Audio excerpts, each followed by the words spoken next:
ol koca senetkär Baba Gammaryň mehri ihlasyndan dören dutarym. Gaýgy hasrat basan buzyk gögünler owadyň ýaňdansa erer dutarym.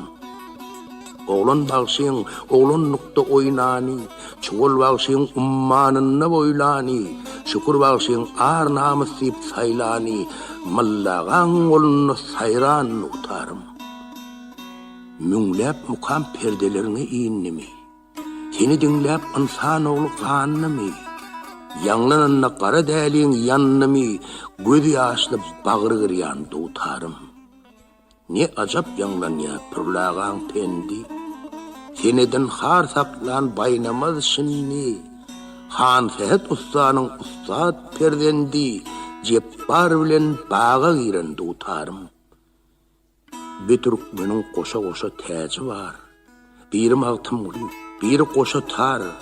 Şol goşa gudraty jahan haridar, şöhrady jahana ýaýrandy utarym.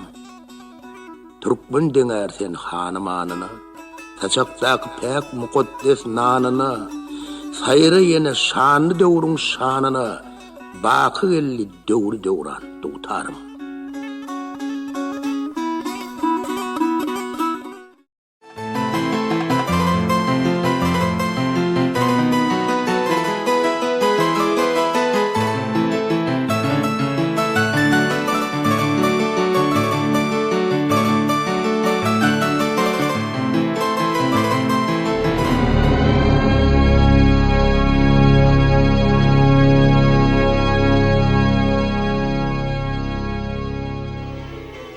Şu kina film meşhur estrada sadanlary we aýdymçy kompozitor Bally Hajoğlunyň ömrü we döredüjilik ýoly barada. Şu kina filmi görenden Halipa Sarpoýanyň ömrü ulap bolsun.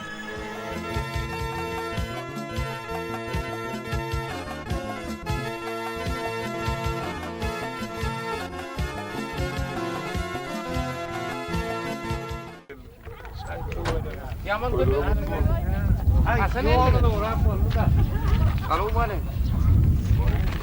Vallahi yani kendin ama. Lan oğlan adamlar dünýeden ötüp gidýär, ýöne taryha galýan zatlar.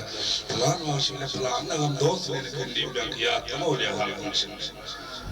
Şu garawa çağda soňky 2000-nji ýyldan soň ýatdym agarlar joğlunlar da. Fatli Hacir.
kalır yoldaşlarım. Böyle aydınlar bu tarafa yoldaşlarımla erteğimin ama bağlığınızı yine konuda doğuşur. Çok sağ olun.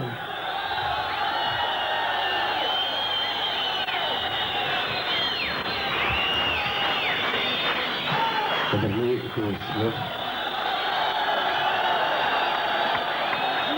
Artıracak. Yok mu artıracak? Ağlıma garı gözlü yarım. Ballı kaçın.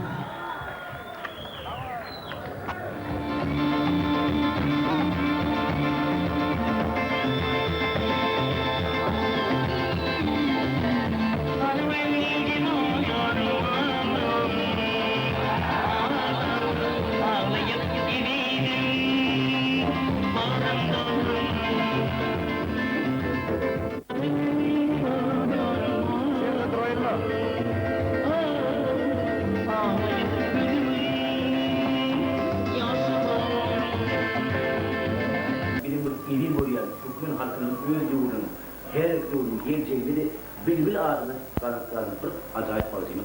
Ballı hadi şunu diyelim. Bunu öz bakın, bunu lokan. Çoğuluklu gelip özüm şeyde olur. Şu küçük uygunluğu bilen, adam tersinden gelmez. Şu gelen özürüp karşılmadan, doğruna istan vakılaklar var. Türlü bağışlar çağır piyade, iyiyende ve yani teşekkür kalmış ballı hadi gelecek onu karşı oturan adamlara, bir ballıların yüzünü koydum diyecek yani bunu lokanlık. Niye mi koyduyor kadar?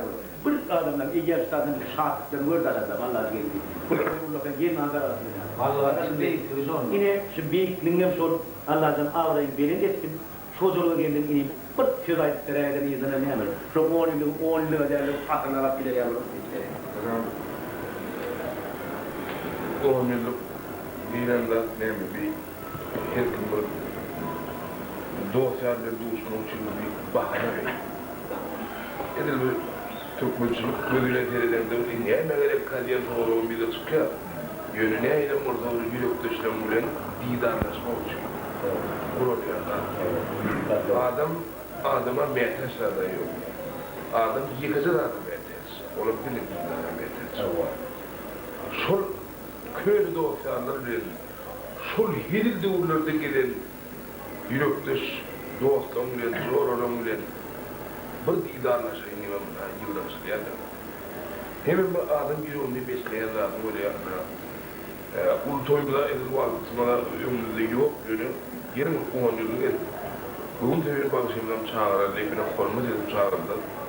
Karayap oğlunun muhim, şunu bileyim arzu maksamında etkin telefenimizden evlenip halka hezbe, sallay önerdi. Toyu atmışmak, buna maddi darlaştırmak, 20 yıldır mihter ettik. Durumunun kıyıçlarını hiç sorun, Allah'ın çağıran değil, Türk'ün çağıran değil, duymadım. Gönlü estilmedik toy, gelin toyum vardık, oğul toyum vardık, kayı toyum vardık, ağdık toyum, sünnet toyum vardık, koyun toyum vardık, yöne yıllık toyun tek kuramdık.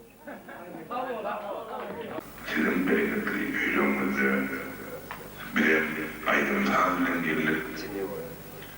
Aydın sağlıkla sizin boğulunuzu ağlamak için. Bakanser, tarihi kanser olup, bakanser, şeyde belli bir devrun ahirki cemreç kanser olup gidiyor. Sebebi bakanser, köp, iyi dostlarıyla hoşlaşır. Yürektaş dostlarım, kaybeller bilen ömürlük hoşlaşma minutta yetip gidiyor. Son şeyimine şu mehvan dostlarıyla hoşlaşmakta insanlıca hoşlaşıp kantetlenme devam etkili otur. Son şeyin sayıda şu mehvan etkilenme hayır ayrımı dinlesleri geldi. Sonra isterler koyunca ayrılmayıp verecek şunu. Koyun Tay'daki yerine yatırılacak aydınlar Ballıkhan'dan bütün ahal ülkesini yekete doğsun kurban için için ile şu yerine yetirecek aydınlar tüyürümüzden soğuk günler yerine yetirecek adam ömrü kıyıksız ömrü olursan asırlardan asırlara kullanacağının artık çoğuluklarına yarlayarak kadar yerine 50 yıldan şu kıyarlayı barliyatıda satılmayan yerine vuracaktığını bizim hem anlayız. Şeylerin şu yerlerini öğretmek için katlaşan artistlarında bizim Türkmen halkının ardından olu minnettarlıklarını yadlayız. Sebebi yerlerini son tayin kurun adam ve şu kanserliği öğretmek için görünmeyen adamlar ahlak edip can çektiler, kaydedip ederler. Sizin bir gün ideal yerleriniz varsa benim gelecek ki Türkmen halkımız için adırlanılmaklı albümü kalır.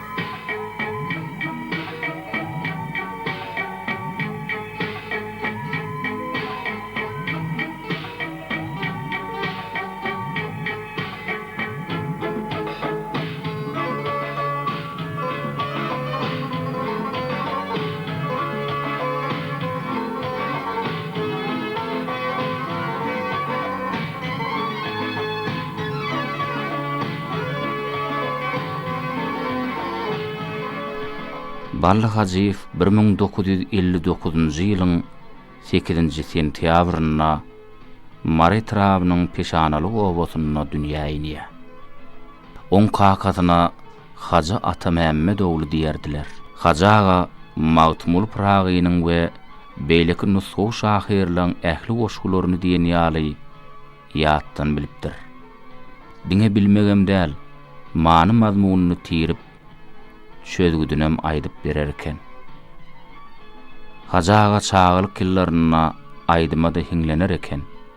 Emma kakaty, oglum, hergiz aýdyma aýtmagyn diýip wesiýet eden soň, ol ata wesiýetine wepaly bolupdyr.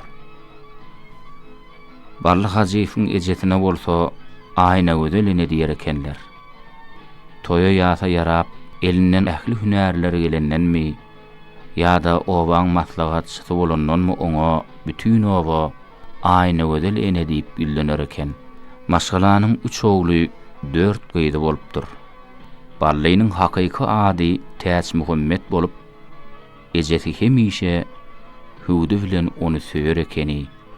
Meniň ballym ýatypdyr. Ýaňy uka gidipdir. Oýanlyrmaň ballymy üstüne gül bitipdir. Şondan soňam dillen dile geçip, şol ballymlar ahry bally, ýagny has ada öwrülip gidipdir. Bally Hacıyew ýaňy dil bitenden aýdyma aýdyp başlapdyr. Oň ilkinji ýerine ýetiren aýdymy, ey mektebim jana jan, ösmekke jogenim diýen aýdymlary 3-4 ýaşyndaky aýdyp berer eken. Nere savarada bilýän goýan zatlarmy aýtmakçy, şaga döwrümizde de özümizem şoňa gaty aýdym tarada ýykgyn edip, şoňa gydyklaryny bir döwürde sağlarynam çarlyk aýdym aýtdyk. Soň balyn derese ýetişdi, ol hasam alyp götürdi. Ni peşanaly owaty Ballahjyň ady bilen tanylýan eken, gaty köp ýerde köp adamlaryň aňyna. Edim toýhanadan geçen magyşdyr. Öz aýdymlary bilen, öz adam kärçiligi bilen özüni tanadan bagşy.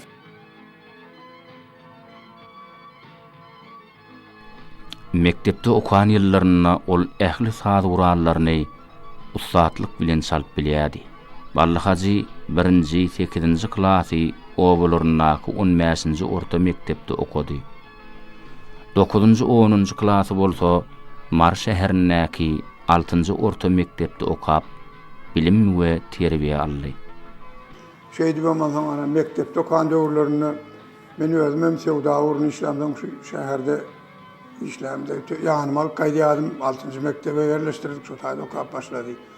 hele hem neşi kağıt başır adamlarla doşan irden ilen soranlarına vallahi cin oğlundan ne angolin biliyorlar da onun şolum wonurlar. Şumen ýaly nunglar adamların halk aydymlamada düşünmeginde vallahi cin roly gatulu boldy. Ol ýagny şu millet hadurallarynda çalynýan taadlary, aydymlary estradan üstüyle bir adamları anhatıra koyu düşündürmek. Enge düşündürmek hem değerli şolun lezzet almagyny aty rol ulu boldy. Dil ödüme ýaşlygymdan çağa döwrümden soň ýazgylaryny dinläp aňyma girdi. Ondan naşaram şu obamda toýlara dagaralara gelýärdi. Şonu dinläp, şundan gulagym ganyp çağlykdan şu Ali Pamir Ballahajiň aydymlaryny öwrenip başladym. Ýene bundan başga da aydymsy sadanlara şu aydyma başlamagyna, aydymsy sadanlar bolmagyna Ali Pamir Ballahaji sebäp boldy patatlayan. Ballahaji hakda gurulunta var. Ballahaji diýen Allah Teala'dan beren asıl güýçli üşügi Allah Teala'dan beren güýçli zekili täsiri hakdan çelniýe turupdylar edi. Hakdan çelniýe, hakdan çel bolan. Ol ýaşlygynyň saat bilen ketellen olan, saat bilen ketellen olan. Çağa kada onu dinläp tane mektepde okuyan döwürlerim. Saat bolsa başga hiç zat gerek değil. Ýa-da mektebin saat vuran goýulýan bir otogy bar. Şoňa barap duran akordeony açman şoň klawişini ellep şeýtir sonda eýen dinläp eşitibilen olan da saat.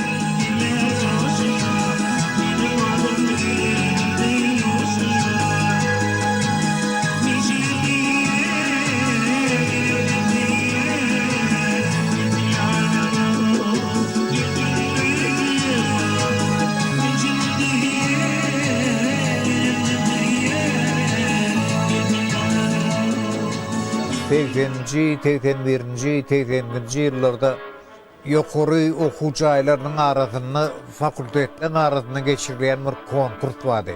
Şol konkursy geçirilýän döwürlerini men güneş andamly işledim. Meni o hojalyk institutyna çağırdylar. Oglanlar bilen taatlaryny dağıtdan köpekleşmäge. Şonu bardym o hojalyk institutyna bir topar taatlaryny çalyp otyr. Arasında bir akordeon çalýan olup, ay tölüme ömrüde kol diýetin elip durda, ýaman gow çalýan, o çalýan ola soň teredip oturdum, Ballahaji eken. Şoň bilen epet işledik, şo daýda bir näçe taatlar işledik, Nur Halmammedowyň aýytlaýdym kinotundan bir şoň taatlaryna bir kompozisiýa etdik, başga taatlarym bady.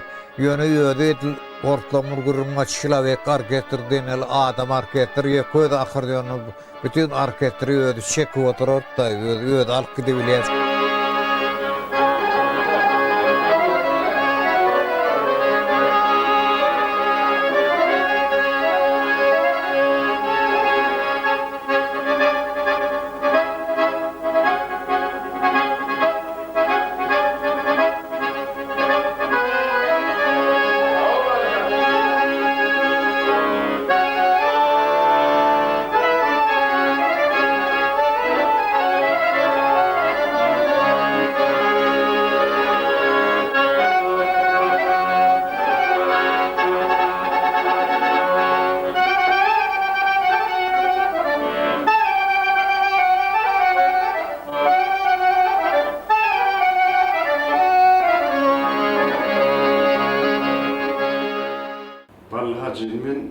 Öňüm eşdädim 6-njy mektepde şuňar talantly oglan bady. Ýaş wagtyny ol oda hallar çalmany öwrenen, halk hallaryny hemme. Ýöne özü şoňa görenmekdim. Ondan men wagtyma men 3-nji kursda kam, men inim alt bilen altan flötista, alt bilen Ballahaji o hojalyk institutyna girdiler. Giriş egzamini eldiler. Ana şonu tanışdym Balla bilen. 3 ay ben kontunda da yaşadım. Ondan Akberalif deyip FOP'un dekanı vardı. FOP balına fakültet apşesinin profesi değil. Yürüte aktıydı almaz var. Son yaman olmadı adam şeyler gollu etti bize. Ama olam inanma köplanten muzikantlar, aydınçılar gelenini girişe zaminine abituriyentlerin çıkışı oluyor da, yürüydü çıkışı oluyor da. Ne ayır baha ver diyerlerdi. Ben sonra baldin sunmadığına şeyler bu baha verdim. Öldüm hayranlarım onun sunmadığına. Halklarlar çalanına. El şeyler süyeceğim. Mesela Almarlı atların Alya, Ballı Hacı. Bunlar Günnor ansamblımız vardı. Ana. Sonradan o girişe zamin üstünlükli tamamladı. İlk okula başladı. Vallahi kaka var adı aysan 1987 ya 88 yıllar olmalı yanlış mı? Kakam Fahir Germanya'dan bir mantfon getirdi, şarp mantfon. Bizim evde balınca şu balı kakan kaset alı şu mantfonunu bile geldi. Ben ne açınca yazıldığını bilem o. Dem cevap ya balınca klas bağdır siyah yoktursa. O adı aydın sağlığında yemediğini milyon okuyonu. Balı Hacı'nın sesini birinci kere ana şu mantfonu öğrendiğini dinleyip gördüm. Kakan Fahir'in öğren katı sunuda hürmeti uludu. Aydın sağlığı şeyle hürmet oyyadı. Balı kakanam goğurt dinleyedi onu. Şu 4-5 tane kasete geldi de sonra biri Allah'a sıkılmay. Birim devlet yetim Fahir'in uzak kasetleri. Bir Balı Hacı yeni bir sanım sonra geldi. Yeni bir defa isimli kasetler. Diyecek kolyanış olan içinde Türkmen kasetleri devlet yetimine Balı Hacı değil. Balı Kaka vardı aysak Türkmen estradasının bir ilkinci fundamentlarının biri. Birinci Türkmenistan'ın akordeon çalıp Aydın Maydan, Mehmet Çarif. Bundan geldi şu olamamı iyi diyenlerim Balı Kaka'da nasıl? İlk sağlarına hükmünü başlaptır deyip biliyoruz. Ulu başların yanına sağ çalıptır deyip biliyoruz. Köyün halip olan aydı şeyler, köp sağlanlar, köp bağcılardan kendi aydın biliyormuş. Sağlanlar halkı köp bağcının yanında çalan son, kendi bağcıdan köp aydınları öğreniyormuş. Onun sağlanlar bağcı olaysa eğer bağcıdan hem öldürüyormuş deyip köyün halip olan gurumu var da. İlkinci köyüne yazılarını 3 aydan yazısını dinleyip gördüm birinci. Bilmem kulüpte mi, toylarda olma mümkün. Bayram Ural Alif, neresinden inti yarımlatacağını bilerek okuduk da şu köyüne arşivler var iken, şu dövrler 2001 yıllar, birinci ikinci kurtulatlarında okşuyup şu köyüne yazılarını dinleyip gördük Balı Kaka. 78-79 yıllar, şu birinci Magnetmentat'ın usulüyle şu Balı Hacı'nın sesini dinledim. Şu ilkinci yazgıları olmalı. Meyhananın ho meyil içtim gana hey ganan. Ana şol aydımlar ulumuzda gally. Başka da Türk aydımları vardı. Şeyle saat bilen aydım enni gan gelip bir hil öne çekýärdi. Beýleki dinleýän aydymlardan has bir hili men ýadymda gowy öne çekýär. Ýene dinläsim gelýär. Ola görüp otursak şol men gowy dinleýän aydymçym. Kakamın maşinada bat da şu magnetofon şonu dinleýän aydymçym Balı Hacı eken. Balı Hacı diýilende muny ýaklamak üçin, muňa söz aýtmak üçin sözlüğüm gowurdan olmaly. Ol ilk bilen olar ýalyk sunwaty almak üçin Allah'ın özünden gelmeli ilk bilen. Halklaryň barynyň ýüregine ýereden üçin büyük sunwaty olmaly. Men bugün kunda Türkmen halkyna özüniň sirin owazy bilen, eliniň ýetiligi bilen Türkmen halk aýdymtaýlar klavş instrumentine geçirip Türkmen halkynyň içinde ýol goýan, Türkmeni özüniň bir sirin şeýle aýdymtaýlar bilen tanalan Türkmenistan akanynyň artisti Balı Hacı men ýakyndan bu çörek iýmeden netibäni çekdi. Oňa bir näçe halifalar şol bilen birlikde kakamyň özüne nowatyny beren bahasyn özüm ýandy bolup eşitmek ýeserek.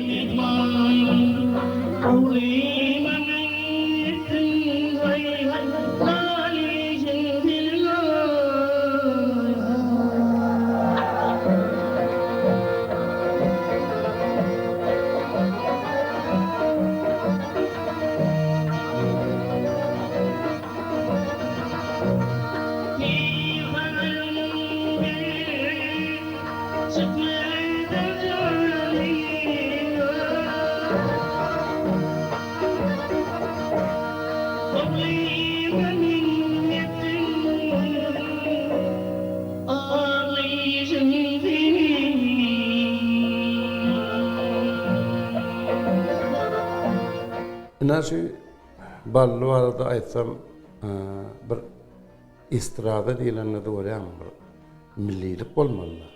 Şol olanlar şu halipeler arkada özünü dinledip şol rewawi halipeler arkada bile konsert berillerdi.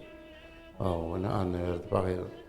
Ona bir ballı hazy olar ýaş olanlar da. Ýani şolara men ýankyrysym ýalyk öz ýoluny tapan aýdymçy. Balgacıyım öldüm yaşlığından ulu halife olan hormatını anamına iyi olan halifede öldüm. Tanur Halmahmet Fırat'ta olan. Yani il içinde eşitilen gururlar var, adadan arada geç gururlar var. Gat yaşlığından aramada Nur Halmahmet Fırat'ın gat şoma gövün yetenliği var da gururlar vardı. Sonra Nur Halmahmet Fırat'ın ulu baka verenliği vardı. Gururlar eşitlik halifelerden. Balık hakan dinlep kän olan alhamalanlar. Kän sağlanmalar, o ilm düzümler, hasap näme, ahal yol näme, mary yol näme, zamana näme, ýollam näme diýen balyk hakan dinlep bilenler köp sağlanmalar. Kän başlaryň halk aýdyma, o sevgi görenler balyk hakan dinlep.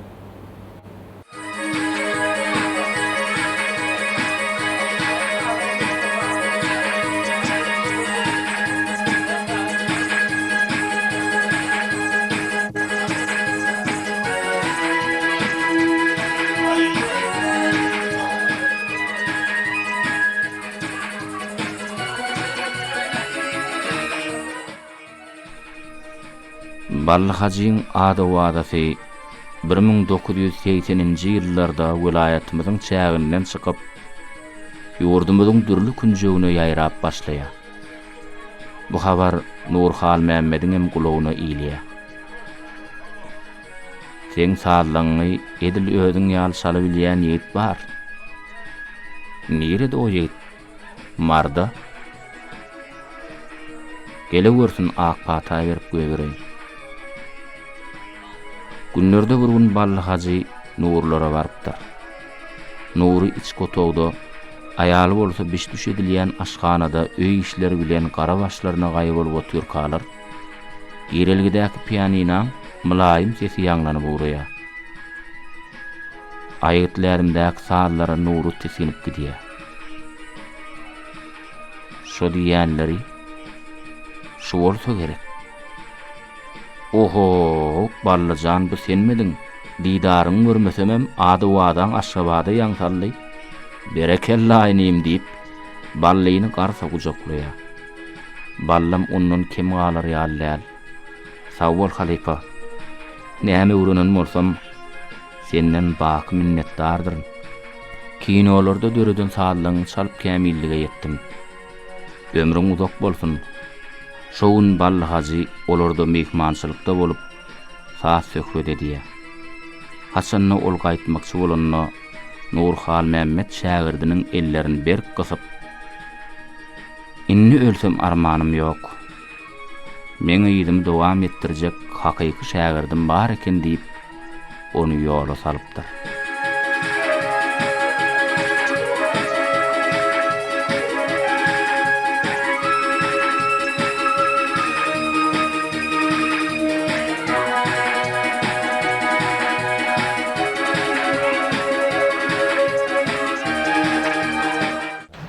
Türkmen halkymyzy Bally Hacıyew özüniň aýdymlary bilen çuňur at goýup, ýyl goýup bilen başlyk berdi. Aýdym maýdanda ondan çykan owallary görüňdi. Ya öz aýdymlaryny aýdyp akordeonny öz aýdymny kowalanyna barmaklaryň aşagydan çykan owal hasa berdi.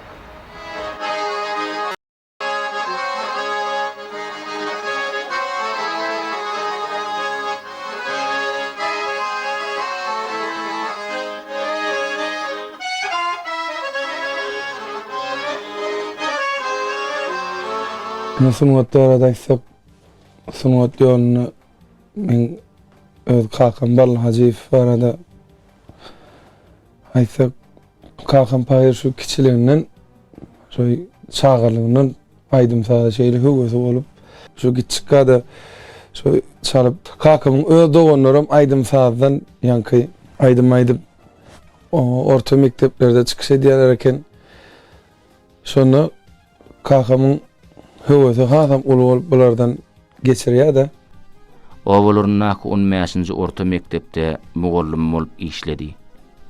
Owa medeniyet öýününe müdiri bolup owa doşlaryna hyzmat etdi. Ballacı arada istek soňky 1997-98-2000-nji ýyllarda men özüm şoň bilen bile saganlardy edip vilayatlaryň ähli ýerine konsertlerde, toý dawaralarda, garrygalada, Gyllarbatda, Çendirde, Kerkide, Hojambagda aýşy öýgür tuğruma aýlanmadyk ýerimiz ýok da.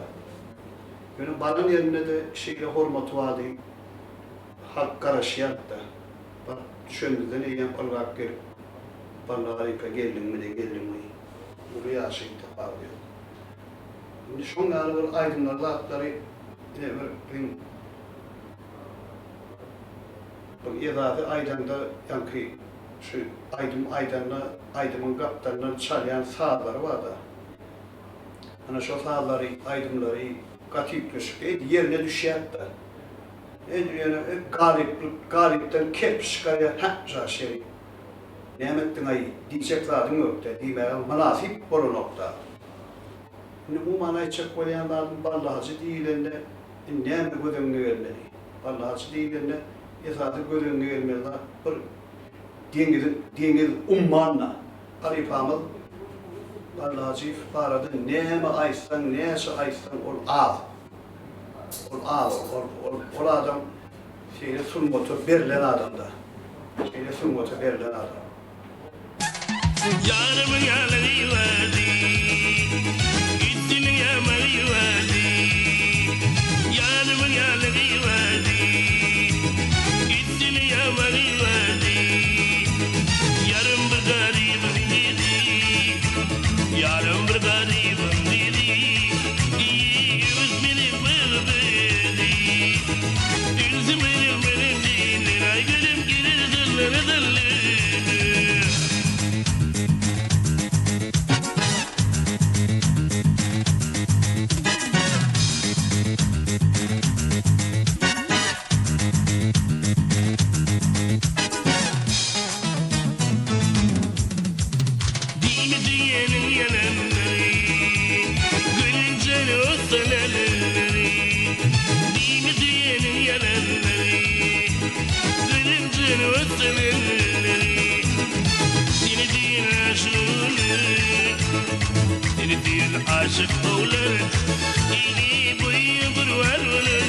Yaşadım yattım sıkma, yaşadım undurma diyen pehmli söz var.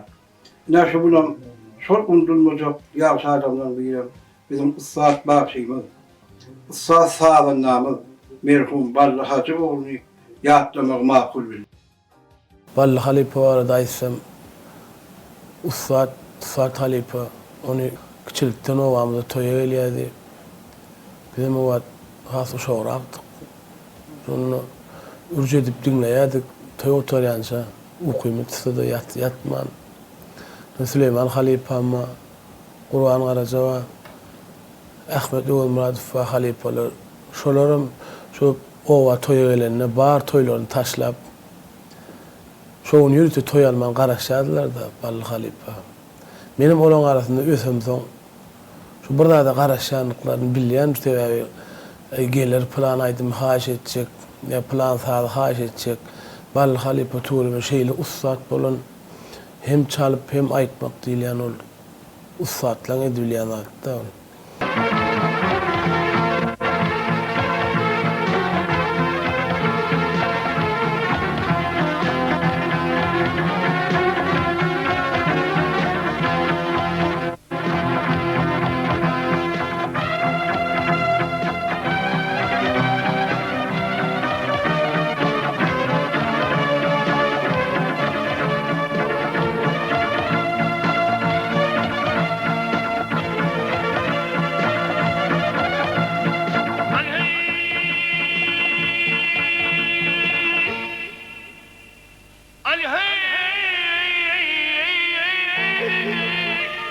Hangadir, o tangadir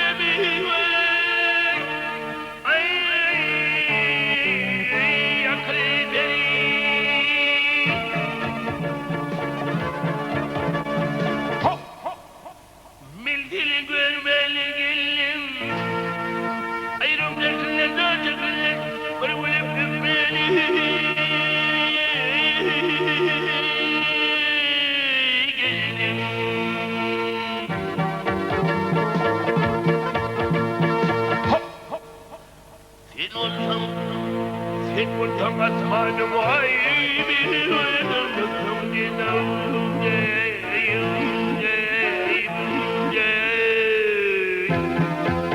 Vallahi Halife var adaydığımızda vallahi Hacif diyen adam o Utay tarafın TV'ye zekin verilen adam bu ütteşkilerin aydımları aydım yerine etirene de dürlü sesler daydı bilen belet bağışlıyor. Hem de hakiki kompozitör sağdanlar bunun ikisinin hem sağdan hem başka ikisi cemleri bir vallahi Halife diyen adam bir ütteşkir bir de bir yol boyu giden adam şu halkımla ilimizde şeyler ütteşk yol boyu ütteşk aydınlar aydıp bize şeyler buğdatlar döret kıyısı vatın ömrüsün buğdatlar döret giden adam. Türkmenistan'ın attığı artisti Halifamız Ballı Hazifi yattığımızda zehinli aydımçı hem zehinli sağdanını kompozitör gözümüze eliydi. Ortada da dünya Türkmenlerin arasında giyinden tanılayan bağışı sağdanını hükmünde tanılıyor. Sunota gelmeme sebep olan bağışı sağdanını. Ballı Hacif'in sunotuna men diýsem ulu baha beren, ul gaýtalanmajak sunotda. Ol adamlar Allah tarapyn gelen adamlar diýip pikir edýänler men. Olar ýaly dehin, olar ýaly sunot gaýtalanmajak sunot. Men diýjek bolan adam özi çalyp özi aýtýar-da. Bir sözüm yetmejek wagt bar da, bir wagt bedende bir söz yeten okda. Men şon ýaly Recep Uluw bar, Atabay Çaruly, edil şon ýaly Ballı Hacif diýen ägirt bilen birde. Men onu hemme halkam, hemme meni şuat men bilen razylaşygyny bilýän adamlaryň tedavi muştaklarynyň şeýle dinleýijilerim ýa olar ýaly gaýtalanmajak sunut bir 100 ýyldan bir tapar diýil ýa bolsa 100 ýyldan bir taparam bilmem kädiýän mene dogry aýtdym. O ballar ütkürüksün mü? O çal şey, ayrı şey, bu gaytalanmayacaksın mı? Gatı ustad olun ballı. Aydın da, sağda da. O sağdan perdeden batanla da ütkürüş var yara. Onu ya şu adam etmek mümkün. Ya şu adamın alyan perdelerini, belki hizarşını şu adam mümkün. Ya bir mılayım şey oradan çalıyor. Ballı kampadı, troll. O drone yerine haydi boş var öyle. Ha ayıtlılar oldu. Evet, içimde min demeyen talanlar içime, ballı içime min demeyen oldu. Ballı öyle yol boyu gitti. Katı ulu yol boydu. Sunut aleminde, sunut barıda devasında bizim bir büyük evrdimi oldu. O Ballı Hazif değil ya. Sunut alemine gelende ol adamlar yaktılar geçip olmuyor. Ballı Hacif 80-nji ýyllarda şu Türkmen halkynyň bir kalbyna siňen bagşy hükümini tanalýar. Ol şo döwürde biz dostluğumuz başlady.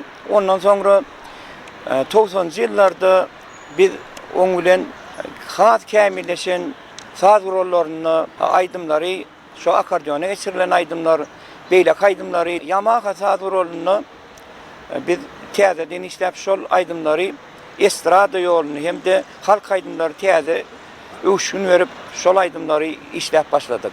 70-nji ýylyň aşy 26-njy hafta orada ben ýarynda çıkan nokta. Ona Ballı Halifada geldi, 8-9 bar okuduksa.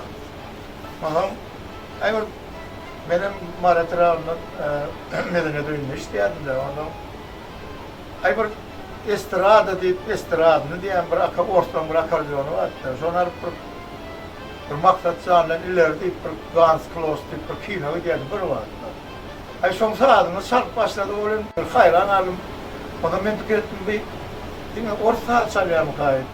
Studentlik barsı gowu düşürüň söýgüsini adam beri. Şey gow çykyş etip başlady institutda.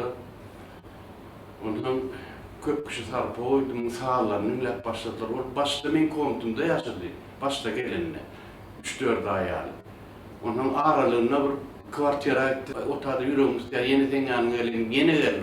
Ondan şonu bar studentler gelýär da kontum, barlyny dinleýärdiler. Şu ýadama 3-4 saatlap gaýtalaman sağlaryny çalýar da. Otada näçe saz ýatýar. Arzyny diskem çalýar, halk sağlary çalýar.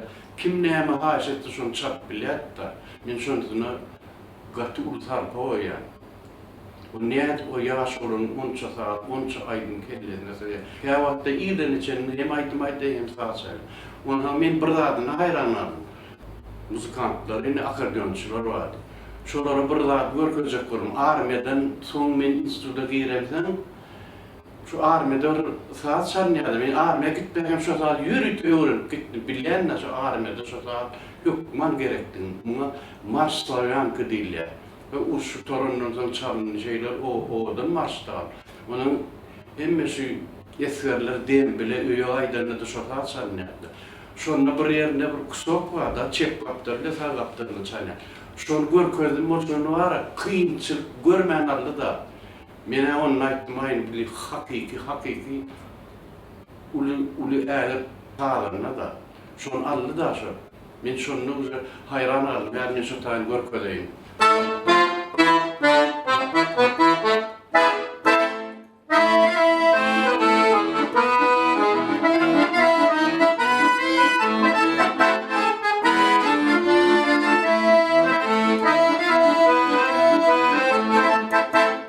Ballı neresinden alan yeri, nimetme, kıyınçılıksız alan kuşoğlu ne şutayı.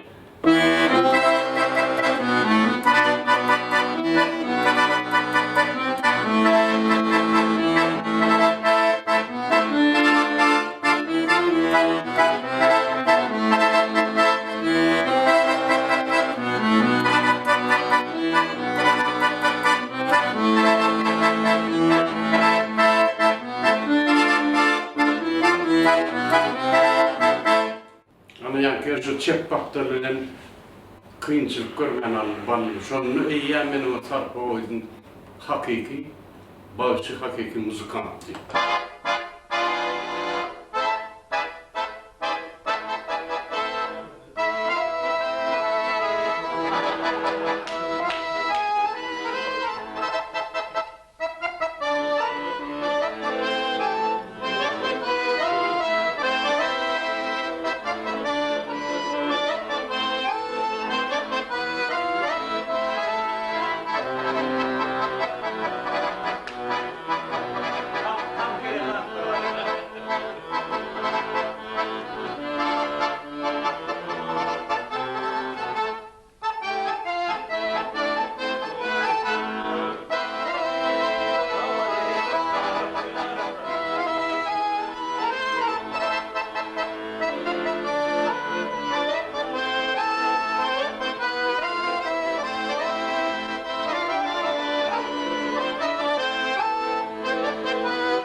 Büyük Maltomoli Pragi'nin payı yılları serleyin.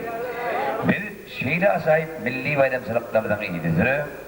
Köp sanlı tomaşçılarımızın Türkmenistan'ın milli estrada sirk merkezine yolbaşlarının adresine gelen haişleri nazarda tutup Maru Şahu vilayetinden Adimi Tanrı'dan bizim Büyülaydım şeyimiz, meşhulaydım şeyimiz, senin büyülaydım şeyimiz, Ballı Hacib'in kendi programda kaçan programını yürütü, bizim için kullanmıştırdık. Ariyana'da Ballı Hacib, Ballı Hacib, Ballı Hacib, Ersel Spazerek mehriban adamlar.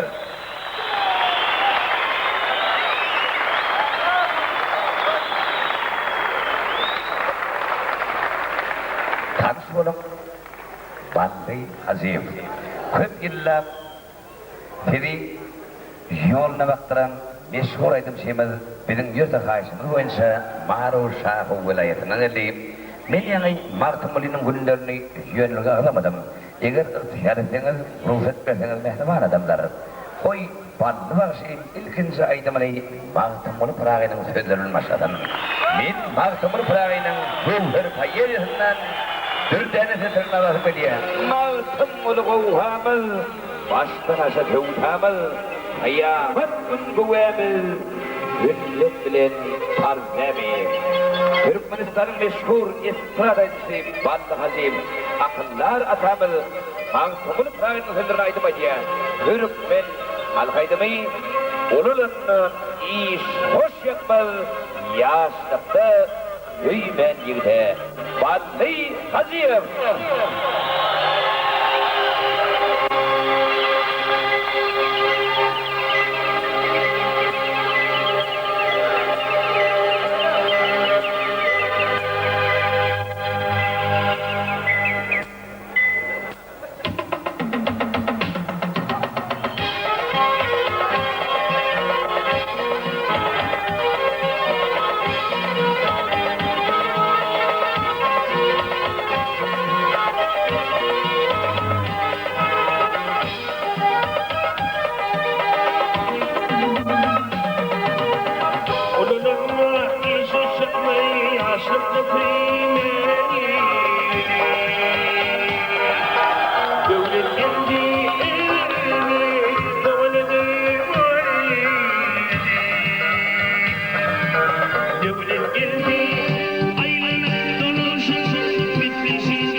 Yumurta eğleniyor oğlum. Tamam sakın. Doğan canlar. Gelin var mı? Gelin kudaya. Gelin. Mutlu olsun toylama. Hani. Bak olsun yaşlar. Mutlu olun. Gelin de geçin. Gelin gidelim ten. Çağıracak. Bravo ama. Gelin geçin. Selam aleyküm. Tamam. Tamam. Hemimiz tanışanımız var. Meğer çare yapacağını ondan. Orada etmedin ya orada. Orada yer dur. Kegir bir orada vergen ki. Sunudum öyle Allah tarafından Hudayın öğrendiğinden sonuçta. Sunudu ekleyen adamlara ve sunudu düşüp bilen adamlara Allah Teala nazar düşüyor.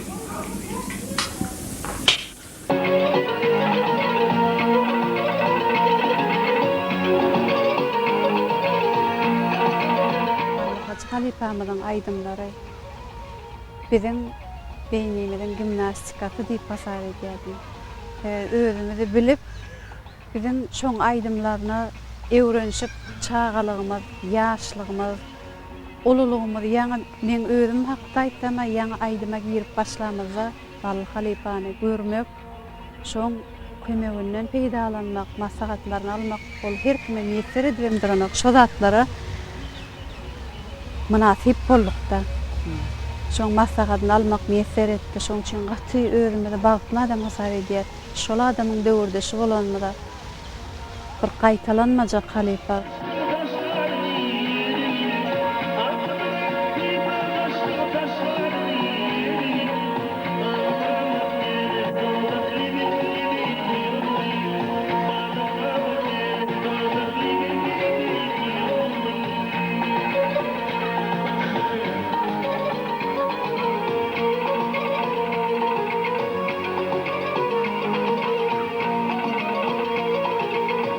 71-nji ýylda harby gullukdan gelip şonu bilip galym men oň şeýle ezber sazanna bolandygyny. O soň-soňlar aýdyma da gyzyp aýdym çam bolup gitdik ara. Şondan soň biz özümize asas çalmamyz, aýdym aýtmamyz goýduk galy. Dukany işleýän döwrümde şo taýda oraz elli diýip men dukanymda balla men bilen bile gidip saat çalardy, akordeon çalardy, çoýardy. Bu benim çalyp oturka bardy. Çopan adam men dedi ýakynda bir toý etjek, şoňa diýdi balla şu ballaýyn baryp çaldyraýsak sady. O aýdym aýdan okdum men saat çalýardy bol. Aýna halasyň bolýar, nümesse diýip ana şo 71-nji ýylda şoň toýuna baryp saat çalyp berdi. Birinji toý şol Malatrawynyň agaltynda ýan birleşigine olam minnetdar bolup biz oňa zadym diýemiz ok beýlekem bolýan öýde ilkä bir ogluk berjek diýdi. Ogluklygy şiwer motoryň rolkady mendir gördüm. Balhaji farada aýtan bilen kädatlar aýdyp bolýar. Çünki Balhaji ony bütün halkymyz ullahan Ustad Halifa hökmünde tanaýar. Men Balhaji'ni 1970-70-70-70 ýyllarda o wagtlar bir işlik gorup ýani akordeon diýip tar sazgorlar bilen işlik gorup özellikle käýfim aýdymlaryny aýdýardyk. Netijämiz çekip peşanal tarapy o wagt kizik bolan peşanalarym bir çymy taşýar gorup görnýärdi. Şu tarapy toýa baramyzda şu taýda aýdym taýyz oturpak. Mümkünse aman hazy bolmagy mümkün. Bir ýigitden beri bizde de akordeon çalýan nemiz bar. Şoňa da saýaýyn diýip haýyş etdi. Hani getir sarysyn görelim diýip bolsonda akordeonlar bir tokoza oglan geldi. Akordeonum çalanyna ýeňi akordeonyň üstüne düşdüren. Şunu şeydip yankı saat çalıp başladı. Yankı saat çalıya bolyn akordeonyň o wagty şeýle bir arasda şeýle goýup geldi. Awa şunu Nurhan Mehmet'in aýtlaryndaky eden çalan sazlaryny aýnaýdyny ýerinden tepestirip beýle çalansa şeýle çaldy yankı bolan şu bir ağzımas hayran aldık yanka. Şehit bol bir saat salladı yankıya çıkıp gitti. Ben o zaman atacağına ettim. Ay dostum, bir yolun neydim, yolun olmalılar. Buraya vurup çıkar deyip şeydim.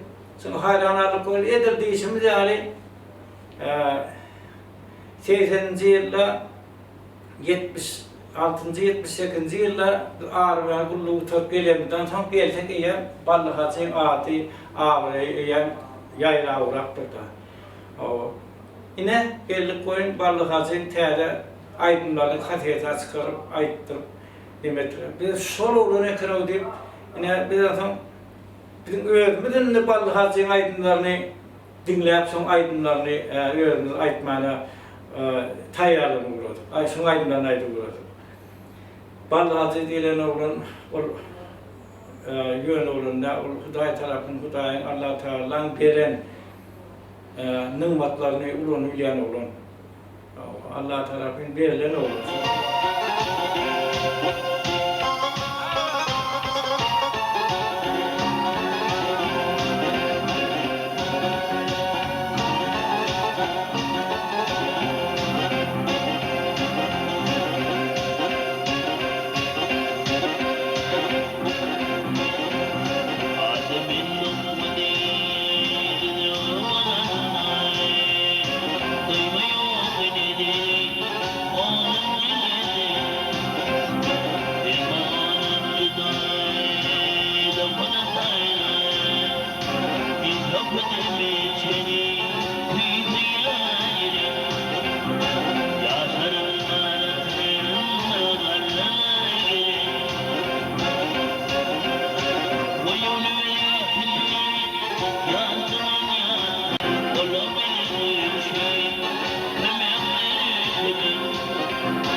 çalarak yadıma düşüyor.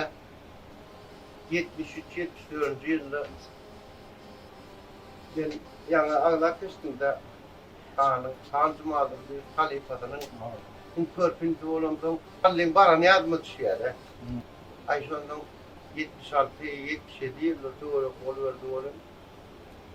Hanede diye yatlarını Han'ın Cumadım bir gün ağamın aytı da aynı dedi. Nihayet korcuksu dedi. Şu ya Hanede dedim şeyle Allah tarafın birliğini yarayken gidin laflarını durum iket edip verip biliye diyeceğim aydiya şungulen niye halkın arasında bir hediyeler bolmol mu tenine gitarada çalıp gördüm bilerek çıktım bolmol mu diyilen bir ne ben koydu da yanımda.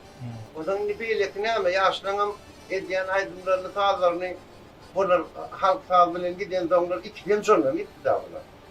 Ama gitarı değil yani ne bizim gururumuz değil olur bir Avrupa'dan gelen gurur olandan yaşlının gururundan şuna da koşmalı oldu da. Şimdi öyle gururlayan da hani.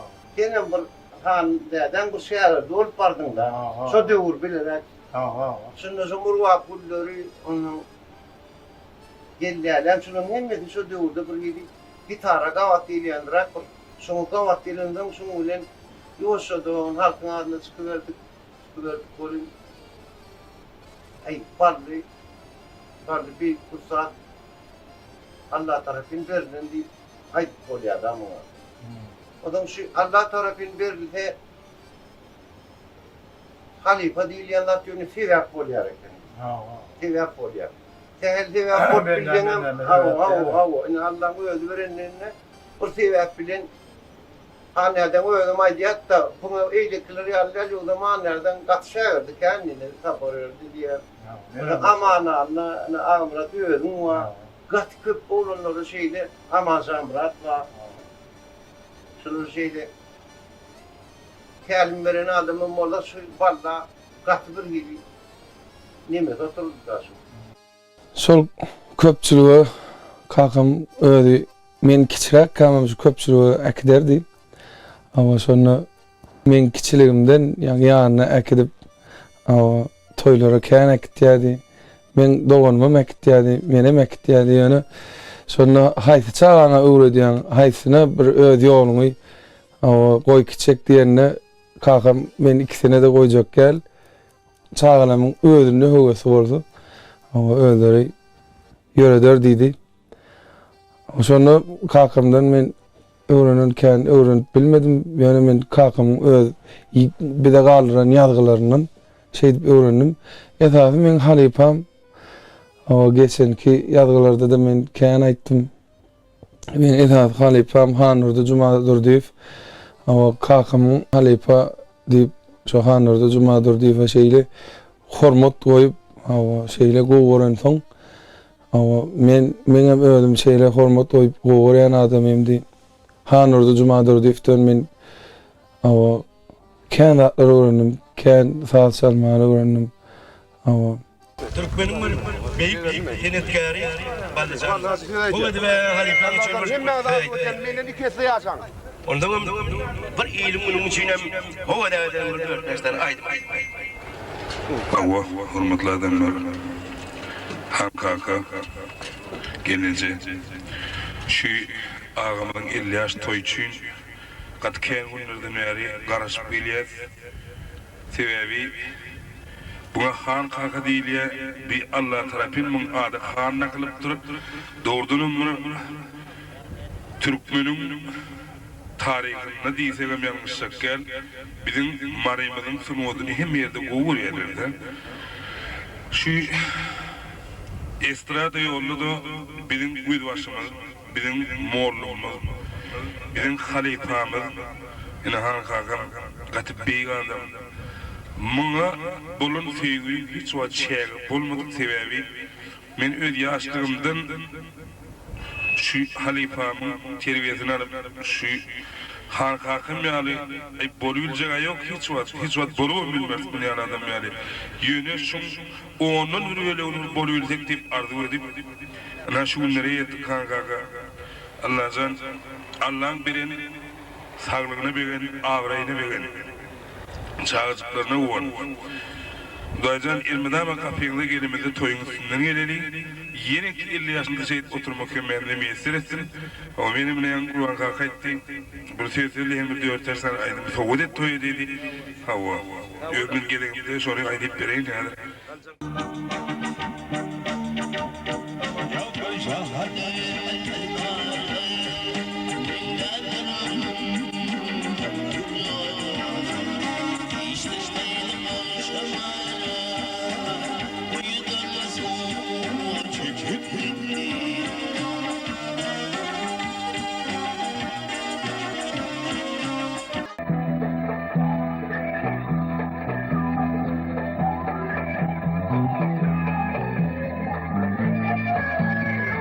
Barlı Hazif ilkinci aydanda gitara, deprek koşup kaptandan 3-4 tane oğlanlar olup sağ çalıp aydım başladılar. Ama sen neydi Ustad Halife olamdı da sana Ustad sağdan da hükmani gerek var. Sonun için şu devirde Ustad sağdan da oğlanlar sağdanlar etti. Mesela Peyç Murat Meredi, Aladı Meredi, Türkiş Babayım, yani Ağrı Urban, Tehet Harif yani Ustad sağdanlar etti.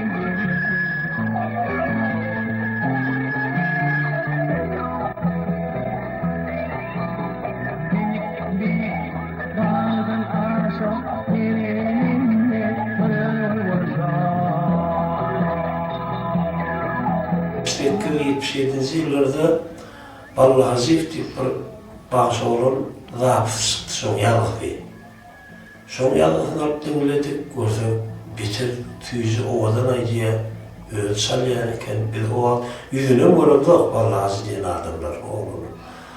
Sondan şeydi son aydınlarla sarıp aytıp başladım öldüm.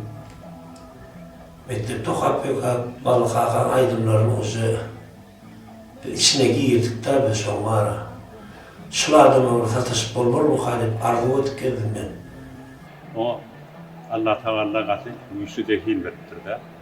Benim denim o halkın öz bir yüze çıkaran oğlu. Ballı Hacı yaşını karamadan bütün kültürlü Türkmeni belli bir derecede ulukan terbiye eder. Türkmenistan'ın hem küncünde Taşaruf Türkmenlerim Ballı Hacı'nın aydınlığı dinlerken katı mail olurdu. Elmede ama büyük baka verirdiler. Dava. Ballı'nı ben yaş vakti tanıyan, yaşlının tanıyan ben babamı, komşu babamdan da çağırıptan tanıyan. Aman Hacı deyip ağası vardı.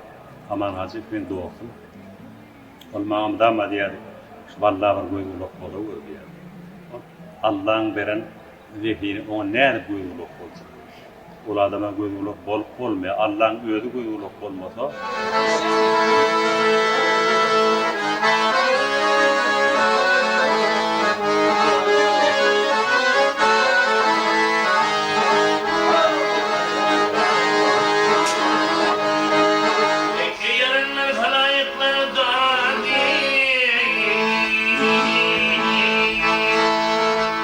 Can.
Sağ ol Allah'ım.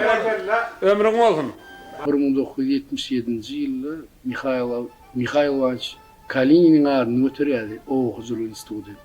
Aydym saat şu taýda has ýoly goýulan ýani o aydymçylar taýdandylar. Şu da okuýýardylar, ýoňy hap berenler bardy. Ni bir olanlar maslahatlaşyp men konservatoriýada şu o huzur institutyna taşırdym. Dokumentlenmi. Yani sonra da dinlenşik kolu her vilayette men Aşgabat şäherinden tapşyrdım. Lütfen şu dinlenşikde her fakülteden öğrenci girýänleri şonu dinläp o hojulgymlarda aydym saatynda verilýärdi. Sonra oğlanı vurunýar, mardan bir oğlanı dolmuşlar olan akordeon yaman gowy ýerine ýetirýär. Öýçe diýip eşitdim. Onu biz şu çalmaly bunu beni özüm akordeonla ýetirdim. Wagt men dostum Türkmenistan'ın atlanan artisti Çar Hekim fonmady. Yani ol bir gollamağa tomuş etmene vardı. Yani sonra saçalı Türkan onun bir gedegimizi geçirdik kon. Nuşroğlan bir dinlep gördüp ayttılar olanlar. Ballı Hacifli döwürdeş bir ýylda olan yani 60-njy ýylda olan döwürdeşimizde onun geldi bir dolmuşlar arasın bir Türkmen oğlanla yani bir asıllı edepli talanmış akarzonu bir halk kadın salli durduvası yetali.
Birinci toy ödende ýadyny şu Togumjyra diýdi, iýerdim olur.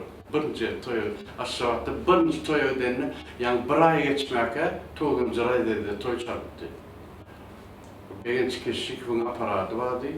Bir kiçikçe şonu toy ödenleri şu wagt gelýärdi. 1979-njy ýyllar owamyda birinci toýa geldi. Şol öýlenen oglanyň adam Emirdi. Emiriniň toýuna gelende şol o wagtlar bilýän gelnanjy gelse bagşy öz oturan ýerine düşüp gelnanjyny marasynda ýöredik getirýärdiler de. Şol owamynyň çekki köçetini şol ýadyma düşýär. Lordap duran gyzyl Leynon köýnegi bar. Leynon milýärdi, ýaldyraw köýnek. Şo bagşlarda bolýatda ekän beýlek adamlarda görmeýärdi. Toýa barsam şol ýanky magnet lentesini diňli kasetede dinleýän aýdymçym Ballı Hacif toýda aýdypdy. Ondan şol toýa baryp gaýdýansam şonu dinledim.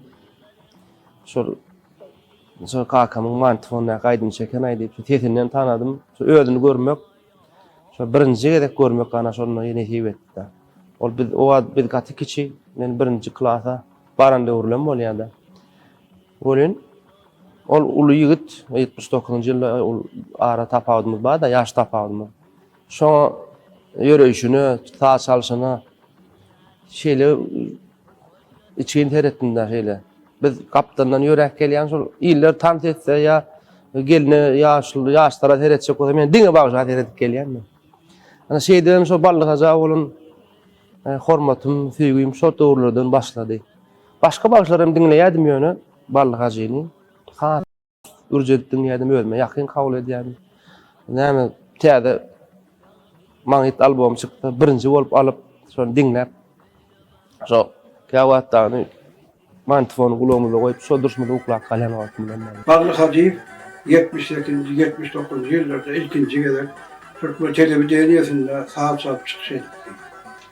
Şonda Ballyk Hajiýewiň saat çaşyny daşyndan höwet edip şunu ýa saat çalaýsak diýip bizim arzu edýär.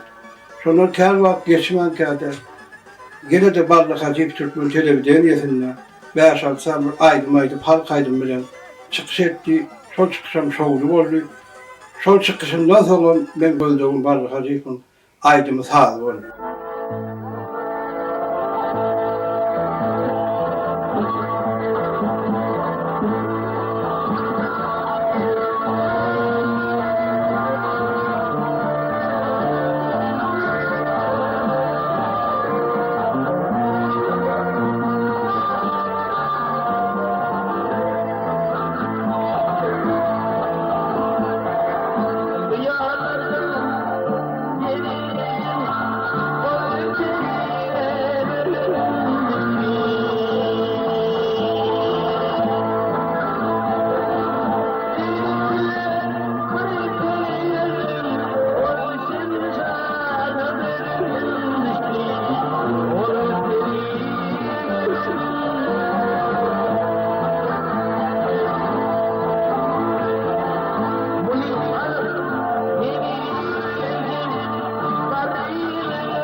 Saat salanna